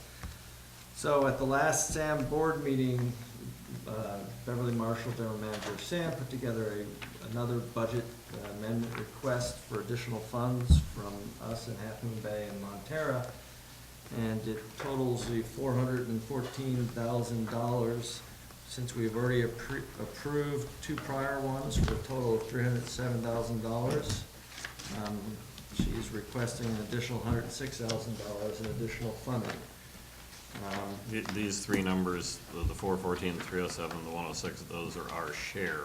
It is our share of these requests, and I handed out to your board, which I apologize for not having it in the agenda, her request. So if you look at page 2, no, excuse me, and the numbers are all over the place, as they often are, so probably the easiest thing to do is look at that last page at attachment A, which is a spreadsheet, the budget request. So their request, the board approved sending out 2 versions of the budget for approval, which is kind of strange. I don't know why they didn't just send out one version and we could cherry pick from it. Because As it turns out, some agencies did. it was my suggestion, and it was because Half Moon Bay was basically saying they weren't gonna approve some of the line items. Right. And so I figured, okay, let's send out one version, which is what Half Moon Bay is gonna approve, and then send out the full version and see if Half Moon Bay approves it or not.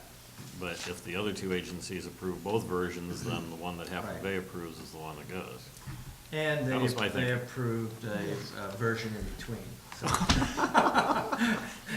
That's my statement, I don't know why you picked version 1 and 2. So if you look at that last page, that attachment A, they're looking for additional funding for the IPS, which we already approved our share of that. They're looking for funding for the administrative liability complaint, which is the fine from the regional board for their big spill. They're approving the money, or requesting money for the bus duct power supply project, which we previously approved. And they're also looking for additional general counsel legal fees, and this is mostly related to the lawsuit from Half Moon Bay against the rest of us. And finally, they're asking for money for a new operator training position.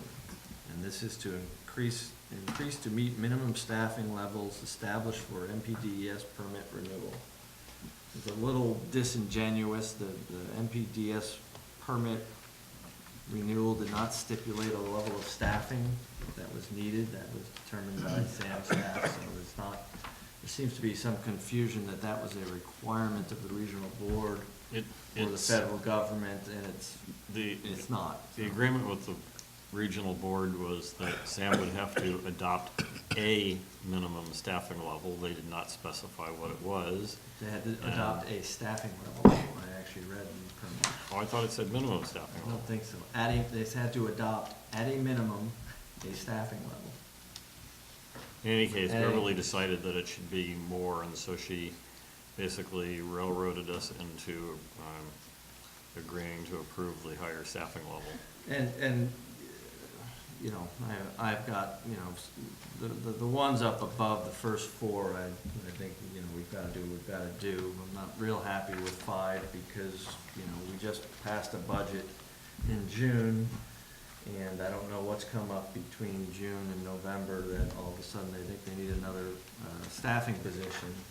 It's also not going, for this year, it will be $45,000, but obviously, next year will be a full year, and it'll be 100 plus benefits and whatnot. So if I had to take a wild guess, you said Half Moon Bay approved 4 out of the 5. Yes. I'm gonna guess that the one they didn't approve is 5. Yes, that'd be wrong.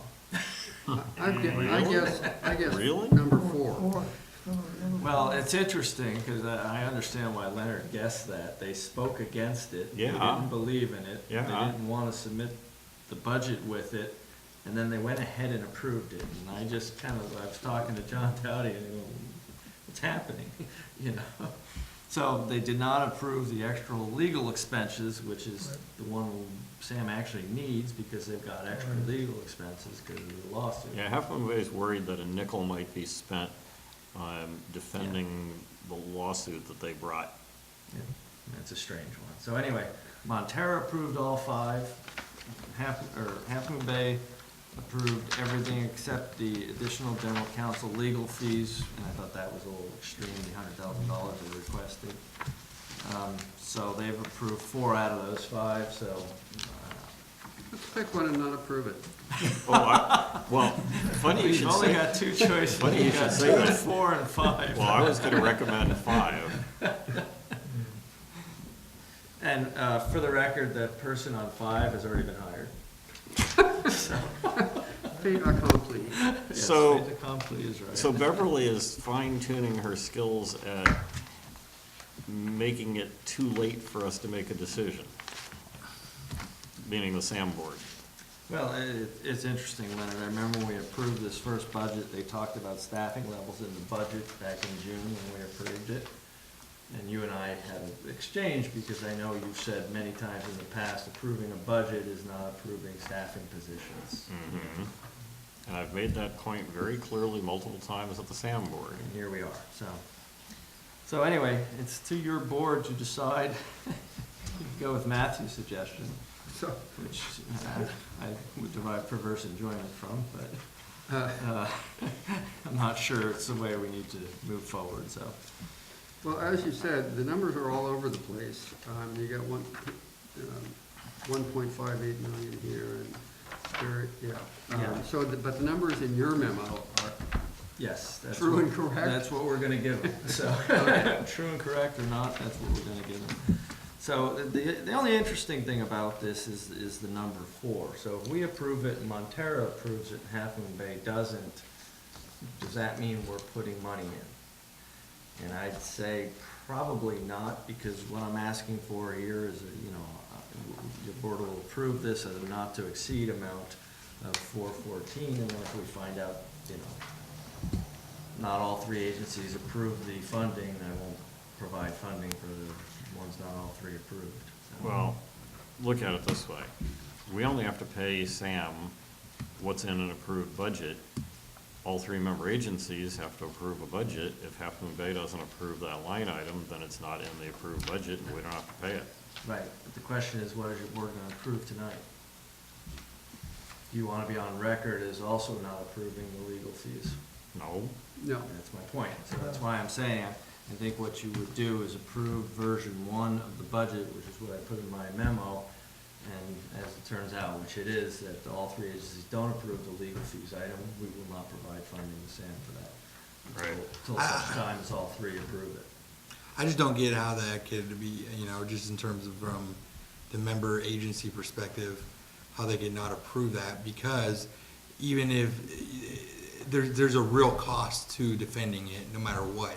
Whether you wanna pay that to an attorney or whatever, if you do a managerial accounting, you're gonna see that there's costs, a drain on Just time, extra everything hours. else, that they didn't account for in the original budget. Half Moon Bay is trying to hamstring SAM. We've had this discussion, Dave, which I sit Yeah, across no, the I know, table I from mean- these guys and I say, you sued us, and you're not gonna Yeah. pay for the legal defense, but Okay. part of their point, I'll say this, is they think there's enough, and to some extent there's true. There's not $100,000 worth of sluff in the budget, but if the extra legal costs are 10 or 15, there's enough sluff in the But they budget. won't approve the I know. warrants. It We've doesn't already- matter what's in the budget. They won't approve the warrants if they think that there's a Well, nickel in there to pay. I'm gonna work on that, honestly. Okay. Well, That's So- all I can do. So if we Da- approve, David, by the way, in response to something you said, logic is not applicable in Half Moon Bay these days. Matthew? how about math? So if we approve version 1 and Half Moon Bay does not, item 4 drops out. So we're also in effect approving version 2, or will that come back and we'll have to approve version 2 specifically? No, because version 2 doesn't include that, and everybody approved that, No. item number 5. So that's Oh, why. that's right, there's 2 things dropped out. Right. That's, okay, Right. yeah. And that's why I say, I think you approve this additional $106,000 they're requesting, and if not everything is approved by all 3 agencies, I won't pay that amount. They probably won't bill us that amount. Okay. Not to exceed, right? Yes, Right. my old friend not to exceed. I will move that we approve the resolution next in order, a resolution approving the third amendment to the Granada Community Services District fiscal year 2017-18 budget. So just before we vote, I was gonna ask also, so what's changed about the employee that they added that wasn't forecasted in the original budget? Was it because of some of the issues that went on with the No, it has spills? nothing to do with the spills. It or was just anything. something that was kind of overlooked in terms of, They had been talking about it for a while, David. It's frustrating to try and figure out what the staffing requests are at SAM, because it's not as straightforward as it could be.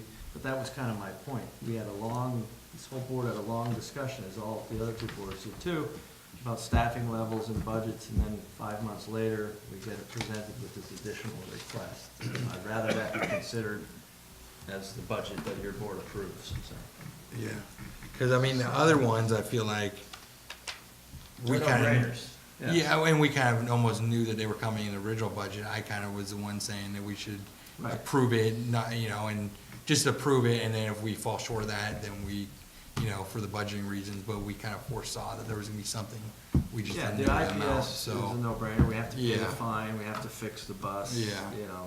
So I'm just wondering, is there anything else though that potential, I mean, is this conservative forecast for all this? There's not a lot of variables that would change what we're approving now and Well, then. not in the there shouldn't be in the next 5 months, no, Yeah, but okay. I didn't think there would be Yeah, after we approve the IPS stuff either. so. Is this to cover half the fine on the assumption the other half goes to a Yes. project?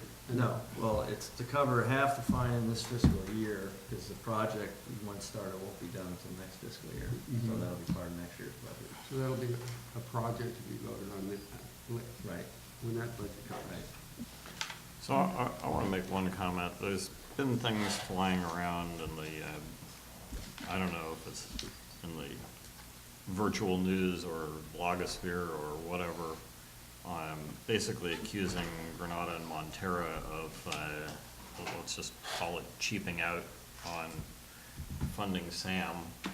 And some of us, at a minimum, Chuck and me, take great issue with that, because it's really been Half Moon Bay up until very recently that's been refusing to pay for things. And that some of the things that had to be done in very recent years have been paid for out of SAM reserves, and drew down the reserves very significantly, and we're gonna have to make that up in the coming fiscal year, and I guess that's included in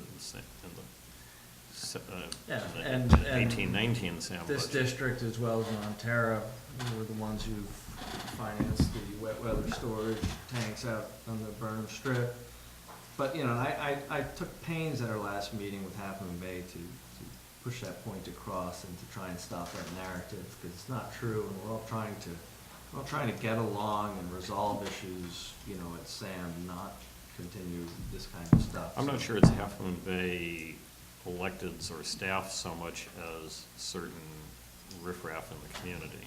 Well, it's percolated up though, because someone made a comment to that effect at the Half Moon Bay City Council meeting that, Granada and Montera's only focus is on keeping their rates low, and I told told the Half Moon Bay staff point blank, I said, if I have to, recommend to my board we increase our rates by 50%, I will, because you're supposed to run a safe and environmentally sound system. And for the record, I tried to get Chuck to have this board consider raising our rates last year. He stalled long enough such that it couldn't be done. Well, I don't want to take much time, but I will, because coincidentally, I actually just for, I don't know, I rewatched that meeting where you made the same accusation, and my rejoinder then, as it is now, was not only did I consider that, I added it to the agenda item with our budget. So the agenda item said consideration of budget and potential rate increase. Which month was that? June. Yeah, but see, it was too late to do the Prop 218 and get it on the tax bill. It actually wasn't, because we've done it that way before, but Okay. I think it was a lack of leadership from certain members of the board. We have a motion? All right, I've lost track. Is there a motion here or Yes, something? I did. Matthew made a I did. motion. Did you second? No, I can second Matthew it. made a motion to approve version I one. will second that. All right, any further discussion? Those in favor say aye. Aye. Aye. Any opposed, any abstentions? Motion carries 4-0. Item 6, our favorite monthly agenda item. Consideration of Sewer Authority bid co-side report. Joe? You have more to say. We're gonna focus on what's coming up. So what is coming up? All right, well, maybe tag team this. A lot of discussion about, well, we only have the minutes from January 22nd. There's a lot of discussion about improving maintenance. So we need a lot of maintenance. At the board meeting this week, we had a presentation from San Mateo County Resource Conservation District on first flush. And past presentations have just been pages and pages of numbers that make your eyes bleed. This time, it was a really good presentation worth watching on very little in the way of numbers, but basically philosophy of why they do this and what kinds of things we learn. So it was a much more useful and interesting presentation this time. So if anybody wants to know what First Flush is all about, watch that SAM board meeting. So let's see, so this week's meeting is mostly a bunch of boilerplate stuff. Well, the two big issues were the leachate issue, which, I'd say Leonard did a good job at the prior meeting when they had suggested a rate of something like $2.11 a gallon, and now they're up to $5.74 or something like that, and that's the leachate they truck from Ox Mountain, and Leonard and I traded emails on that, so. They pick it up in the sludge, which is 82% water, truck it up to Ox Mountain, drain the water out, put it in a tanker truck and bring it back to Salem. And did they approve that? Yeah, Yeah, okay. and we did alter the hours, I think it was actually the December meeting, not the January meeting. They directly drain the water out of the sludge and it goes right. I don't know how the leachate is sucked out of the dump, but one way or another, the Oh, leachate is yeah, sucked okay, out yeah, of the because dump. I was about to be astounded. My understanding was it becomes part of all the regular leachate. Yeah, Yeah, right. okay. I'm If being that's- slightly snide, but only slightly. Well, So I had suggested that the agreement prohibited them from having the truck, so this will be put directly into the IPS in the gravity portion next to Rocket Farms. And so I had suggested at the December meeting where the contract went down in flame was on the first go-round that there'd be a provision added to that they can't have trucks turning left onto the highway southbound between 8 and 9 on weekdays. And at the SAM board meeting, people who actually commute, which I don't, said, no, 7 to 9. So the contract was amended to say 7 to 9. And also the other part of it, which was left as is, I think says no deliveries after it's either 3 PM or 3:30, I think 3. Coming out of the plan? No, out of the Caltrans right-of-way next to Rocket Farms where the IPS is. Oh, They're not gonna be dumping it at the plant anymore. They're insisting that the leachate isn't high strength, and yet they're putting it into the system further upstream so that it'll get diluted by the time it gets to the plant. Yeah, so let's argue both sides of this at the same time. So this, and also as part of that, and Catherine Slater Carter had made this suggestion, possibly not 100% seriously, but we ended up getting a discount to Sam on some of the line items in the billing from BFI regarding the sludge that they haul away from Sam. They said that there was only so much they could do because a lot of it is bound by the adopted rate schedule from Half Moon Bay. Kind of funny. Even though this is a one-of-a-kind customer, Right. they're insisting they're bound by the terms of the general agreement. Oh, well. So, and just to remind your board, a couple, 3-4 months ago, we had talked about taking this item and providing input to our two reps on future issues coming in front of Sam, because, you know, Sam is 65 to 75% of our, 65 to 70% of our budget each year, so we don't have a future agenda for them for their 20th meeting. I believe that is the first time you two will be seeing the budget. So I had a conversation with Beverly and told her I wasn't going to get into the weeds on the O&M budget, because I'm just tired. It doesn't affect any change, but we will want to take a look at the proposed CIP budget, because, you know, that could get expensive, and we want to get this stuff fixed that needs to be fixed and prioritize it correctly. So, you know, hopefully get the other two member agencies on board so we can pass the budget in a timely fashion through Sam and through ourselves. And it's likely that we're gonna, let's say, go faster on fixing things that are worn out than we have for many years. So the SAM budget is likely to have a quite significant increase this time around. Yeah, and I talked with, because there's been this artificial number floating around that the member agencies don't want anything more than $1.5 million in capital costs, and I told her, Beverly is insisting that the agency managers told her that. right, and And she's adamant that all the agency managers said that. Arguing both sides, we also are not her boss, so I told her that many times, I'm not running Sam, you are, that kind of thing. But just to make it clear, because I want to stop this kind of stuff, I said, you know, look, present a CIP that's intelligent, that solves the problems and does this stuff, and if it's $2 million, it's $2 million, it's the number, so. Now, one of the problems is when you have this long list of 12.5 or something items that have to be fixed, they're all shown as priority 1. And the focus here, and again, I had this conversation with people from Half Moon Bay and Montero, is, you know, the obvious stuff is stop spills. Stop spills. Right. Fix these pump stations, fix these lines. You know, there's nice stuff you can do at the treatment plant. You know, the treatment plant, running a third of capacity. It's old stuff, you know, but, you know, with any kind of routine maintenance, nothing should happen there, so. But that's what we want to get focused on. We want to get focused on these priorities, get the low-hanging fruit, and then move forward. So,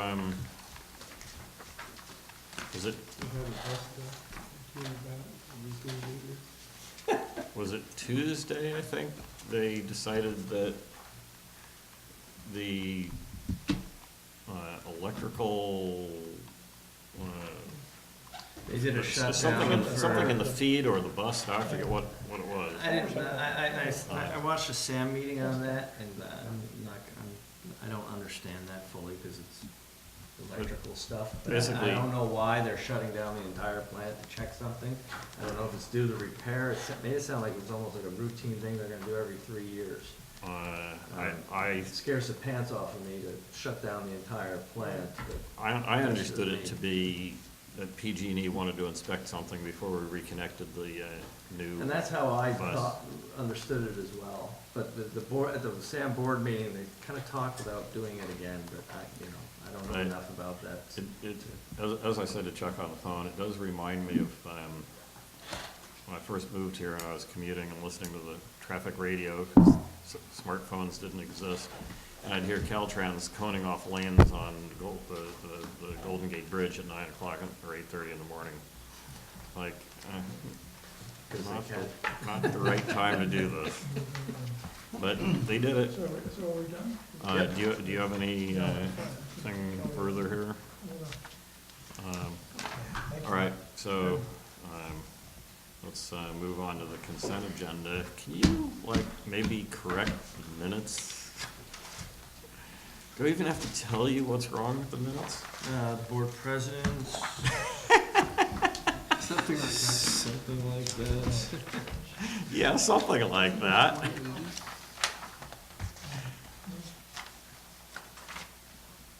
No, that was the previous year. That was a predicted 130. We were talking about buying some new property. Oh, we were?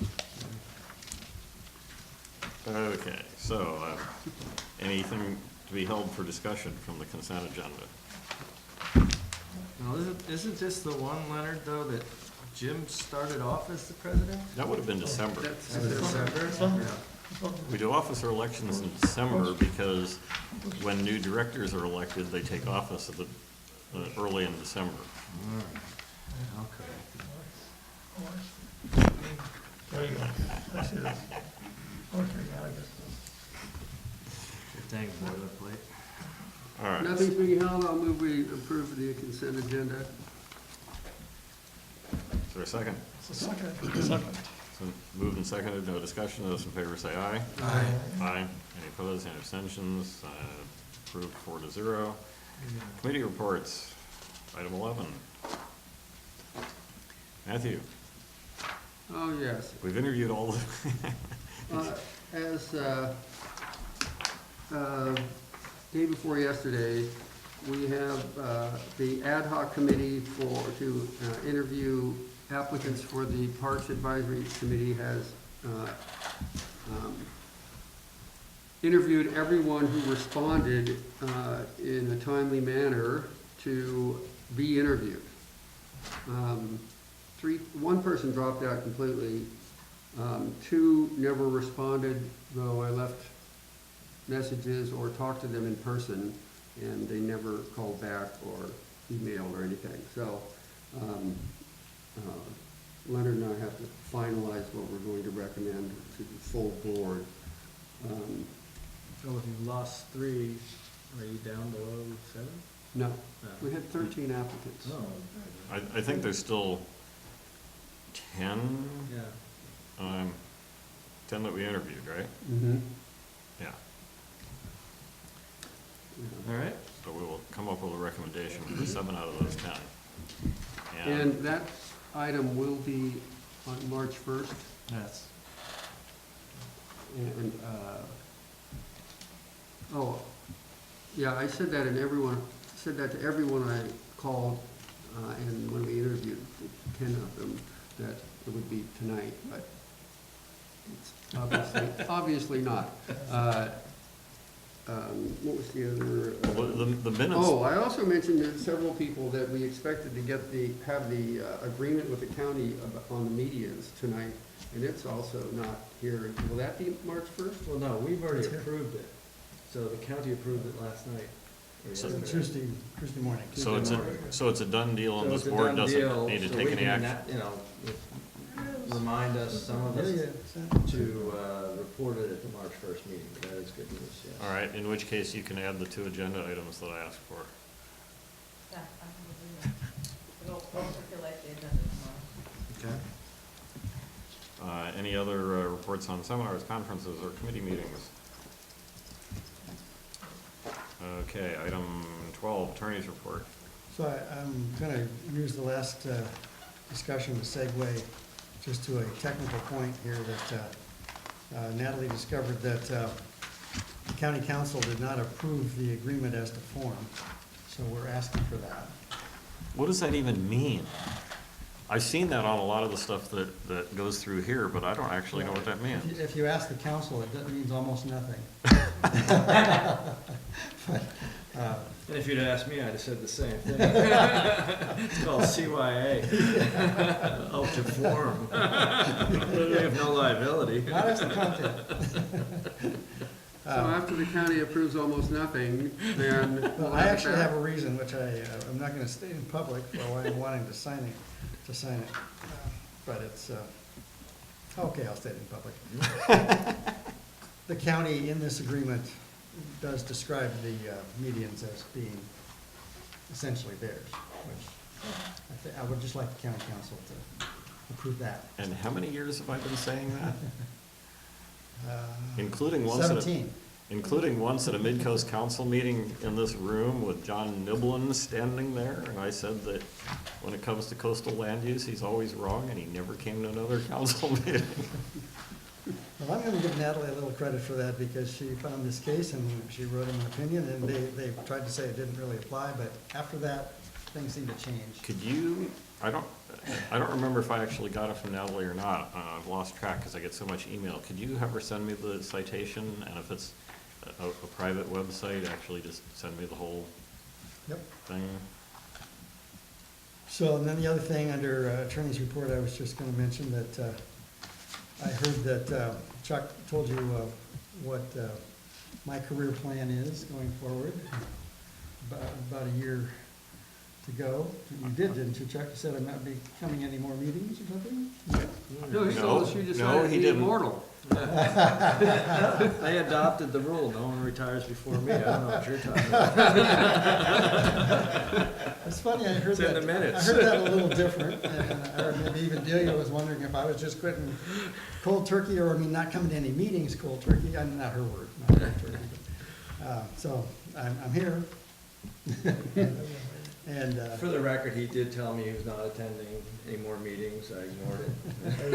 I knew he'd be here. All right, so, I'm going with some Jonathan- inspiration from Delia that I should for the just record, disappear. Yeah. Are you coming to any more meetings? Yes. Yes. I won't take that personally. Does this mean only when the agenda item really interests you? Actually, what it means, and I'm gonna really pull one on Chuck here, I would like to get the board to authorize the placement of the complete revision of the district ordinance code, which is ready. Now, let's say the August agenda, and I'll be here for that. And Well, there's an implication in those words. I may be retiring soon. I might miss that meeting myself. The entire ordinance code. we have gone through the entire ordinance code, and Multiple times. And then And it's this sad. project- we tried it once in 2004. It's- This project was started when? 2004. You know what it is? Approximately how many pages It's a is that? project without a Well, deadline. it's redlined, Right. so you can see what the changes were. I don't suppose you ever did what I asked for, which is to go to a sane numbering system? That is definitely part of the plan here. I don't know, I don't think we got the numbering system in there yet, because we want to get the code approved. And we would like to get a numbering system that the board thinks makes sense too, so. It'd be And I hard could- not to come up with a better one. We have, Right, it would be hard not to come up with a better one, that's right. and we have the same issues with that kind of stuff, with the indents and subheadings and whatnot. So. Okay, anything else under attorney's report? No further report? Item 14, administrative staff report. It's not me. I just want to mention quickly that Chris Porter, as part of the Recology franchise agreement that was approved recently, they're gonna be issuing the new carts.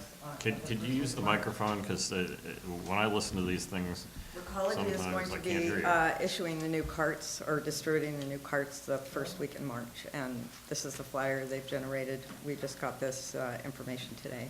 Do you know what color? I'm not sure. Those are the green waste? Yes, the 96 gallon carts. How do you So opt out? call them, and they will set it up for you. And they will pick up your old ones that you want to get rid of as well. If they put 2 more wheels on it, it would be the size of a small car. But for those who want it, yeah, if you don't, definitely give them a call and let them know. That's it. No further. Thank you. Item 15 is engineers report, which sort of points in 2 directions at the same time. What does that mean?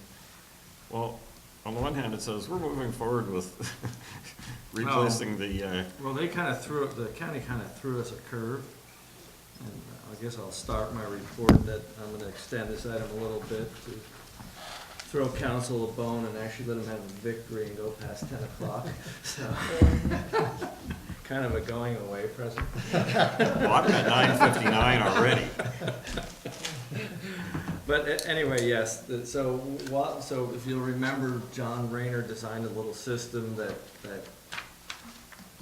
put a pump into a manhole and pumped it over the existing walkway bridge and took it off the old bridge. And he was informed by Joe Lococo at the county that the county's in the process of designing a new pedestrian bridge because the old one probably won't withstand much more erosion, and they're also gonna do some kind of erosion control there as well. Well, you know, when they installed that thing, I think they said the same thing that somebody said about some bridge in Half Moon Bay that failed, that the rust that develops early will protect the rest of it from rusting. Like, really? It's not that kind of steel. Yeah, and it was too close to the erosion zone, I thought, when they put it in back then. So, Indeed. yeah. Which is why, So the good news is, if they do that and we can get a pipe over that bridge, it'll save us whatever that number was. You mean under the replacement? $500,000. You say over the bridge, but under the I should replacement say, bridge. yeah, on the bridge, yeah, underneath the bridge. It'll save us a lot of money from turning around that thing and sending it over to Naples Beach Pump Station, so that's good news. And would we put in an HDPE pipe?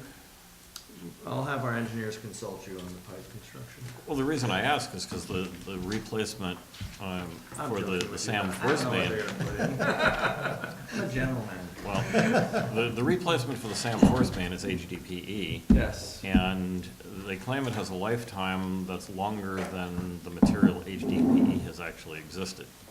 Yeah, all of it does. PVC is the same way. They don't know how long it will last. Well, they're claiming 80 years minimum. Oh, yeah, I have no doubt about that.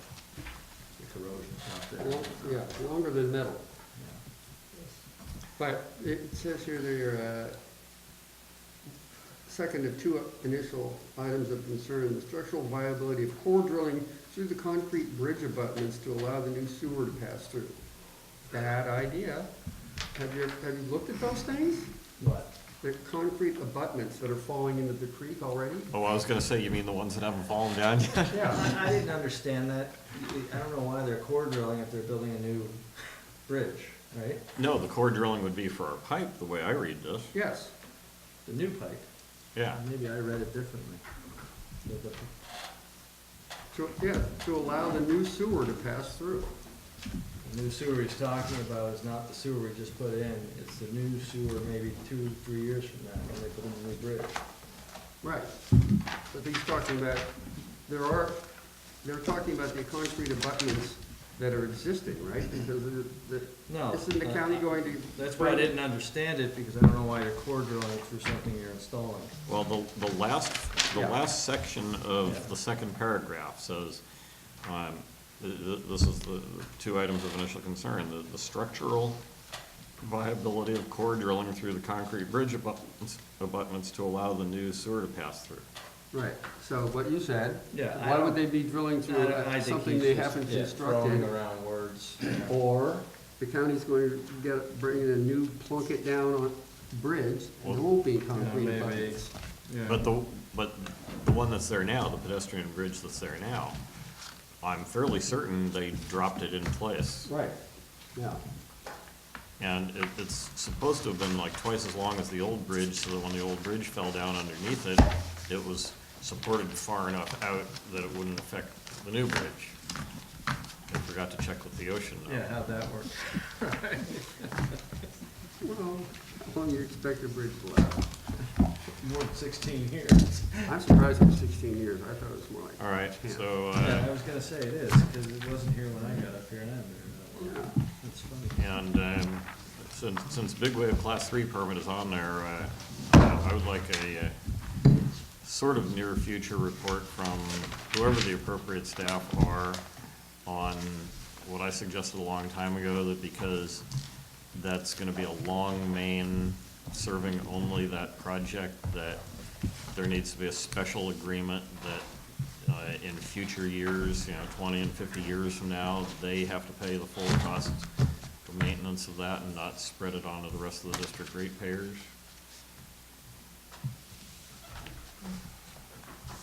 The cost per foot of maintaining that, But if they put PVC in there, Leonard, it's gonna last forever. And forever's a long time.